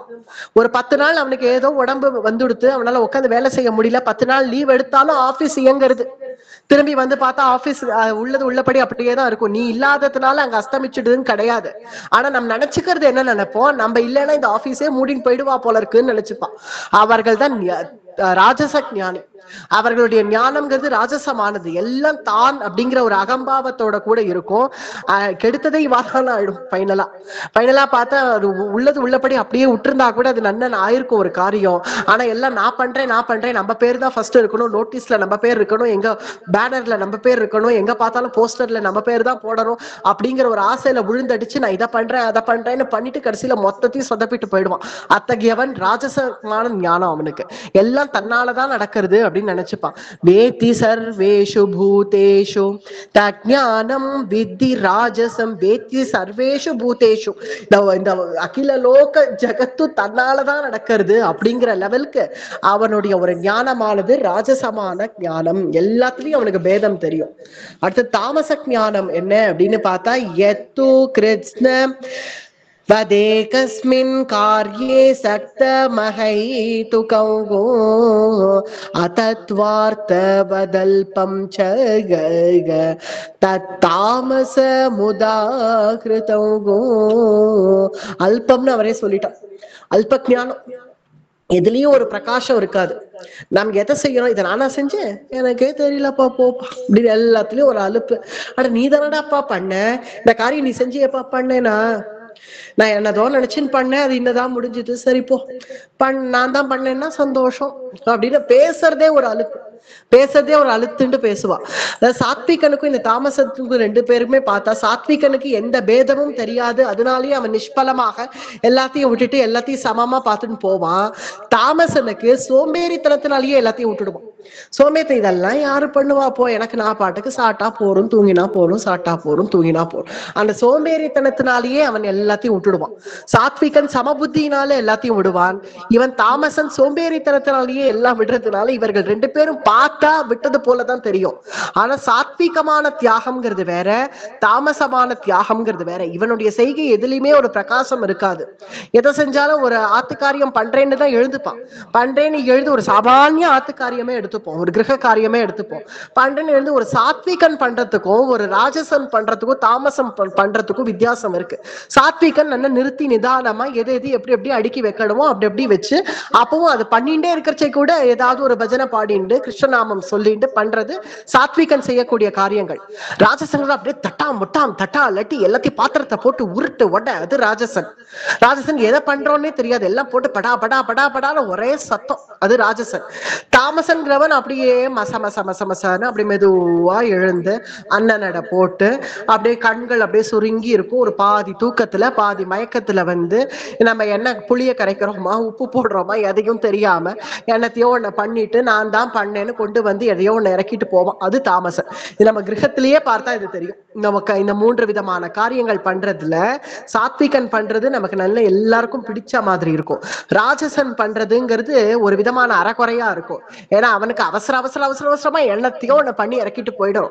ஆனா தாமசன் பண்றது எதுக்குமே உபயோகம் இல்லாம இருக்கும். இந்த 3 விதமான குணங்களை வச்சுதான் ஞானத்தையும் பகவான் சொல்றான். சாத்விகம்னான ஒரு ஞானி, ரஜோகுணம் பொருந்தின ஒரு ஞானி, தாமசமான ஞானி. அவன் ஞானின்னு கூட சொல்ல முடியாது தாமசனை. அவனுக்கு எதுலயும் ஒரு பிரகாசம் இல்லாதவன் தாமசனானவன். அதத்வார்த்த வதல்பம் ச தத்தாமச முதாகிருதம் அப்படின்னு இந்த 3 விதமான குணங்களோட இந்த ஞானியினுடைய லட்சணங்களை சொல்லியிருக்கார். அடுத்தது சாஸ்திரோத்தமான செயல்களை எப்படி ஒரு சாத்விகன் செய்யறான், எப்படி ஒரு ராஜசன் செய்யறான், எப்படி ஒரு தாமசன் செய்யறான் அப்படிங்கிறது மீதி ஸ்லோகங்கள்ல வருது. 23வது ஸ்லோகம். நியதம் சங்கர ஹிதமாரங்கம் द्वेषतः कृतं योगो अपल प्रेप्सुना कर्मा சத்சாத்விக முச்யதே. எந்த ஒரு செயலை செஞ்சாலும் அது ஒழுங்கப்படுத்தி செய்யறது. இப்ப நம்ம சொன்ன எக்ஸாம்பிள்ஸ் தான் இது. அது எந்த விருப்பத்தோட எது செய்தாலும் இது பகவதார்ப்பணம் அப்படின்னு நினைச்சு அதை ஒரு ஆசையா ஸ்ரத்தையா பண்றது. எந்த காரியம் செய்தாலும் அதுதான் சாத்விகன் செய்யக்கூடிய காரியங்கள். யார் யார்கள் என்னென்ன செயல்கள் செய்வா அப்படிங்கிறது தான் இங்க சொல்லப்படுறது. ஒரு சாத்விகன் ஸ்ரத்தையோட கூட செய்வான். செஞ்சு முடிச்சுட்டு இதை நான் தான் பண்ண, என் பேர் அங்க எழுதியிருக்கா அப்படின்லாம் பார்க்க மாட்டான். அந்த பலனை எதிர்பார்க்காம செய்யறது சாத்விகனுடைய குணம். அதனால அபல பிரேப்சுனா கர்மா அபலம், எந்த பலனையும் எதிர்பார்க்காம ஒரு நிஷ்பலனாக நாம் செய்யறது புறத்தியாருக்கும் உபயோகமா இருக்கட்டும், ஜனதா சேவை ஜனார்தனன் சேவை அப்படின்னு நினைச்சிட்டு செய்யக்கூடியது சாத்விகனுடைய செயல்கள்.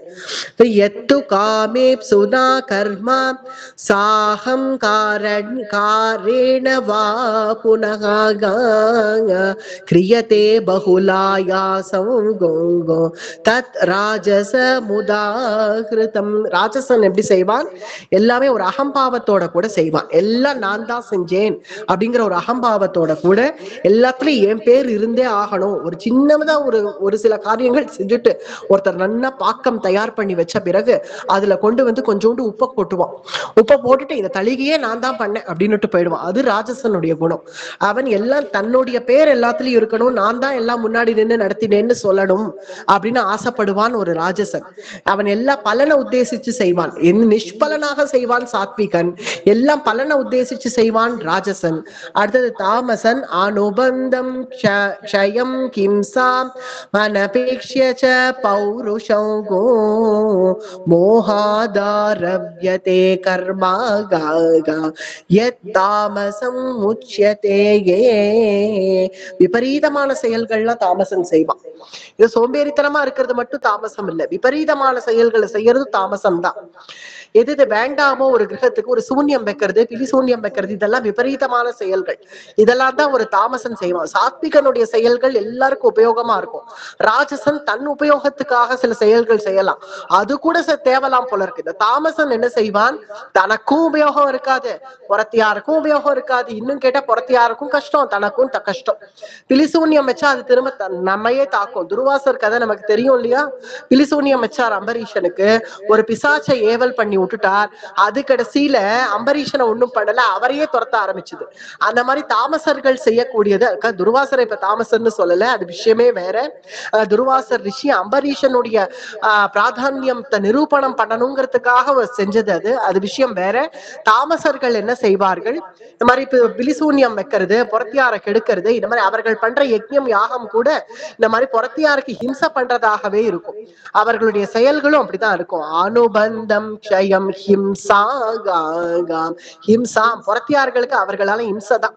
உன்னால ஒரு சந்தோஷம் இருக்கா? எனக்கு எல்லாரும் ஹிம்சை பண்ணிண்டு அப்படின்னு அவளை பார்த்தாலே அந்த மாதிரி பரஹிம்சையே பண்ணிட்டு இருப்பார்கள். அனுபந்தம் க்ஷயம் ஹிம்சா அனபேக்ஷ ச பௌருஷம் மோகாதாரவ்யதே கர்மா யத் தாமசம் உச்யதே. அவர்களுக்கு உண்டான ஒரு மோகம், அவர்களுக்கு உண்டான ஒரு மயக்கம், அதெல்லாம் இந்த தாமச காரியங்கள்ல அவர்களை ஈடுபடுத்துறது அப்படிங்கிறது 25வது ஸ்லோகத்தோட இன்னைக்கு முடிச்சுப்போம். மேற்கொண்டு 18வது அத்தியாயம் 26வது ஸ்லோகத்துல இருந்து நாளை தினம் தொடங்கும். அடி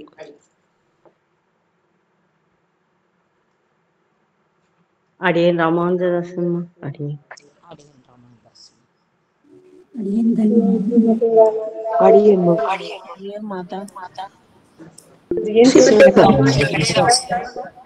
அடியேன் ஸ்ரீமதே ராமா. ராதே கிருஷ்ணா. நல்லா இருந்ததுமா. ராதே கிருஷ்ணா. அடியேன் அம்மா ரொம்ப அற்புதமா இருந்ததுங்க. தன்யோஸ்மி. நன்றி நன்றி அம்மா. அடியேன் அம்மா. அடியேன் அம்மா. ஸ்ரீமதே ராமானுஜாய அடியேன் தன்யோஸ்மி. அடியேன் ஸ்ரீமதே ராமானுஜாய நமக. தன்யோஸ்மி. அடியேன் ஸ்ரீமதே ராமானுஜாய நமக. அடியேன் ஒரு சின்ன சந்தேகம். அடியேன் ரொம்ப சிற்றறிவு உங்க அளவெல்லாம் இல்லை, ஏதோ கொஞ்சம் யோஜனை பண்ணி ஒரு மனசுல தோணித்து. இப்ப நீங்க சொன்னீங்க இல்லையா, திருதராஷ்டிரனுக்கு பின்னாடி சொல்லுவார் கிருஷ்ணன், லைக் நீ நம்ம தான் எல்லாத்துக்கும், செயல்களுக்கு நம்ம தான் காரணம், எல்லாத்துக்கும் நம்ம பண்ற செயல்கள் தான் காரணம்னு. சில இதுல வேற எங்கேயோ, நாட் எக்ஸாக்ட்லி நான் முன்னெல்லாம் கொஞ்சம் கேட்கல, ஆனா there is one more saying, Perumal நான் தான் உன்னையே இயக்குறேன் அப்படின்னு வரைச்சு, நம்ம நம்ம தான் இப்ப ஒரு காரியங்கள், நம்ம கர்மங்கள் பண்ணிட்டு இருக்கோம் அப்படிங்கச்சு, இது நம்ம தான் பண்ணோம் அப்படிங்கிற மாதிரி எடுத்துக்கிறதா, இது நம்மளையும் மீறி ஒரு சக்தி நம்மள பண்ண வச்சுதுன்னு எடுத்துக்கிறதா? பகவான் தேவதைகளை நம்மளுடைய இந்திரியங்களை நடத்த சொல்லி அனுப்பியிருக்கா. அதனாலதான் இந்திரியங்க வியாபாரங்களுக்கு தேவதைகள் நமக்கு அனுகூலமா இருக்கு. எப்படி ஒரு லைட்டுங்கிறது இந்த சைத்தன்யம், அது நமக்கு ஜோதியை மட்டும்தான் கொடுக்கும். லைட்டுங்கிறது ஒரு வெளிச்சம் கொடுக்கும். அந்த வெளிச்சத்துக்கு அந்த நம்ம ரூம், நம்மளுடைய கிரகத்தை நடத்தின் போறது அந்த லைட்டு தான் இல்லையா, நம்மள இயங்குறது அந்த லைட்டு தான். வெளிச்சம் இருக்கிறதுனாலதான் நம்மளால அந்த கிரகத்துல வாழ முடியறது. ஒரு எக்ஸாம்பிளுக்கு தான் அப்படின்னு சொல்றேன். அதனால நம்மள இயங்குறது அந்த லைட், அந்த வெளிச்சம். அந்த வெளிச்சம் தான் நம்மள இயங்குறது. அந்த வெளிச்சத்துக்கு கீழே உட்காந்து நம்ம நல்ல செயல்கள் பண்ணணுமா இல்ல கெட்ட செயல்களை பண்ணணுமான்னு தீர்மானிக்கிறது நம்ம தான். அத பகவான் அந்த லைட்டோ அந்த வெளிச்சமோ நீ நல்ல செயல்கள் செய்யன்னு சொல்லல, கெட்ட செயல்கள் செய்யணும் சொல்லல, வெளிச்சம் மட்டும்தான் கொடுக்கறது. அதுதான் பகவான் நம்மள இயங்குறான், இந்த வெளிச்சத்தை நமக்கு கொடுக்கறான். அதுல உட்காந்து நம்ம செய்யக்கூடிய காரியங்களுக்கு நம்ம தான் கர்த்தா, அவன் கர்த்தா இல்ல. நம்ம இந்த மானிட ஜென்மத்துல நம்மளை எப்படி இத சரி பண்ணிக்கிறது? இது புரியறது, எல்லாம் புரியறது நீங்க சொல்றது. லைட் வருது, நம்ம தான் பண்ணணும் அப்படி எல்லாம் சொல்றோம். அது ஆனா சில விதி பயன்கள்னாலே ஏதாவது நம்ம தப்பு காரியம் பண்றோமா? விதி பயன்களால சிச்சுவேஷனலா நம்ம பண்ற தப்புகள்ங்கிறது சிலது வரத்தான் வருது சம்சாரத்துல. அதுக்கு எல்லாத்துக்கும் ஒரே ஒரு உபயோகம், அதனாலதான் சரணாகதியில முடியறது. நான் தெரிஞ்சோ தெரியாமலோ தப்பு தண்டாதான் பண்றேன் தெரியறது, நம்ம பண்றது சரியில்லைன்னு தெரியறது, எதுவா இருந்தாலும் தெரியறது, என்னை இதுல இருந்து விடுவி அப்படின்னு சொல்லிதான் சரணாகதியில முடியறது. எப்போ நம்ம பகவானை சரணாகதி பண்ணிட்டோமோ அப்ப நமக்கு ஏற்படக்கூடிய அந்த தப்பு தண்டா எதுவா இருந்தாலும் அதெல்லாம் பகவான் பார்த்து அதை சரி பண்ணிடுவான். ரொம்ப கிளியரா இருந்ததுமா. நன்றி. தன்யோஸ்மி. நான் அஜாமிலனுக்கு அதுதானே ஆச்சு, அவன் பண்ணாத தப்பு இல்லை, ஆனா கடைசியில ஏதோ தெரிஞ்சோ தெரியாமலோ பகவான் நாமா சொல்லிட்டான். சொன்னதுனால அவனுடைய தப்புகள் எல்லாம் பகவானே சரி பண்ணி அவனை ஒரு தபஸ்வி ஆக்கி தபசு பண்ணி பகவான் அடைய வச்சுட்டான். பிரகலாதனும் பகவானுடைய மடியில தான் கோட்டி தடவை நாராயணா சொன்னான் பிரகலாதன், ஒரே ஒரு தடவை நாராயணா சொன்னான் அஜாமிலன், அவனும் பகவானுடைய மடியில தான்.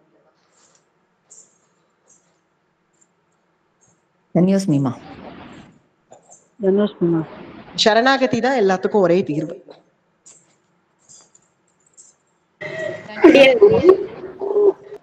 சந்தேகம், நீங்க சரணாகதி கரெக்ட். அவ என்ன பண்றாங்கன்னா பண்ற தப்பெல்லாம் பண்ணிட்டு நீங்க சொல்ற மாதிரி சரணாகதி அடைஞ்சிட்டா எப்படி நியாயமா அதுக்கு பேரு சரணாகதியே இல்ல. வாயில வெறுமை நான் சரணம் அடைஞ்சிட்டேன்னு சொல்றதுக்கு பேரு சரணாகதி இல்ல. சரணாகதிங்கிறது நம்ம பூர்ணமா நம்ம உணர்ந்து அதை பகவான்கிட்ட போய் நம்ம ஒப்படைக்கிறதுக்கு பேரு தான் சரணாகதி. நம்ம பண்றதெல்லாம் பண்ணிட்டு நான் கிருஷ்ணனுடைய பக்தன் தானே அப்படின்னா அதுக்குதான் பகவான் மம துரோகின்னுட்டான். அந்த மாதிரி பண்றவன் என்னுடைய துரோகி, அவன் என் பக்தனே இல்லைன்னுட்டான். ஆமா, நான் தப்பெல்லாம் பண்ணுவேன் நான் மறுபடியும் கிருஷ்ணா கிருஷ்ணான்னு உன்கிட்ட நிப்பேன்னா நீ உனக்கு உத உண்டுன்னு அதுக்காக தான் 17வது அத்தியாயத்துல சொல்லியிருக்கான். அந்த மாதிரி நீ செஞ்சுட்டு என் பேரை சொன்னா நான் அவனை ஏத்துக்க முடியாதுன்னுட்டான் பகவானே. சரணாகதிங்கிறது நீ மனசால நீ உணர்ந்து பகவான்கிட்ட போய் சரணம் அடையிறது தான் சரணாகதி அப்படின்னு பகவானே சொல்லியிருக்கான். சரணாகதிங்கிறது நம்ம வெறும வாயால நான் சரணம் அடைஞ்சேன்னு சொல்றது பேரு இல்ல, நம்ம அதை உண்மையா நம்ம உணர்ந்து போய் நம்ம அதை சரணம் அடையணும். அஜாமிலன் ஏதோ தெரியாம தான் நாராயணான்னு சொன்னான், அதனாலதான் பகவான் அவனுக்கு அந்த ஞானத்தை கொடுத்துட்டான். கொடுத்து உடனே பகவான் ஒண்ணு அவனை ஏத்துன்றல. அதனால அவன் கோட்டி காலம் அவன் உட்காந்து தபஸ் பண்ணான். அவன் பண்ண தப்பு தண்டாவெல்லாம் அவன் உணர்ந்து போய் உட்காந்து பகவத் தியானத்துல ஆழ்ந்து ஈடுபட்டு அவ்வளவு வருஷத்துக்கு உண்டான தபஸினுடைய பலனாதான் கடைசியில பகவான் அவன் தப்பெல்லாம் உணர்ந்து பகவானே கத்தின்னு போய் உட்கார்ந்ததுக்கு அப்புறமா அவனை தன் இடத்துல சேர்த்துண்டான். அந்த நாமத்தினுடைய மகிமையினால அவனுக்கு ஞானத்தை தான் பகவான் கொடுத்தான். பிறகு நம்ம அதுக்கான செயல்களை நம்ம செஞ்சுதான் நம்ம மோட்ச சாதனை நம்ம செஞ்சுதான் நம்ம அதை சம்பாதிச்சுக்கணும்.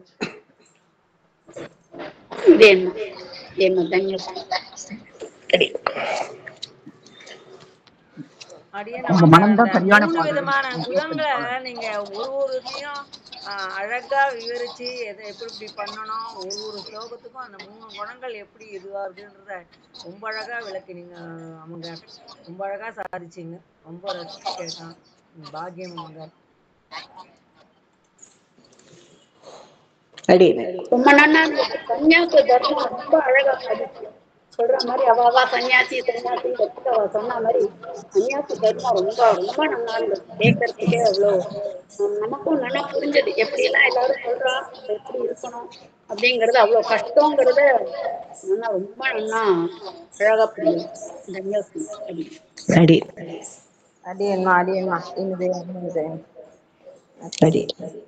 நமங்க ஸ்ரீமதி ராமானுஜாய நமக.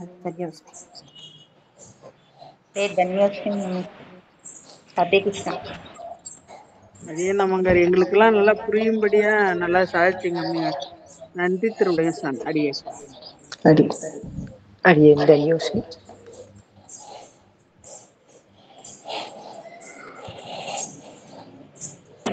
அடியேன்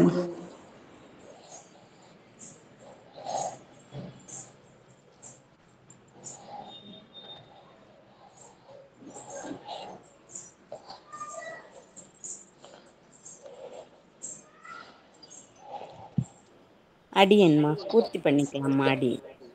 அடி ஸ்ரீமதி ராமானுஜாய். அடியன்மா ஸ்ரீமதி ராமானுஜாய்.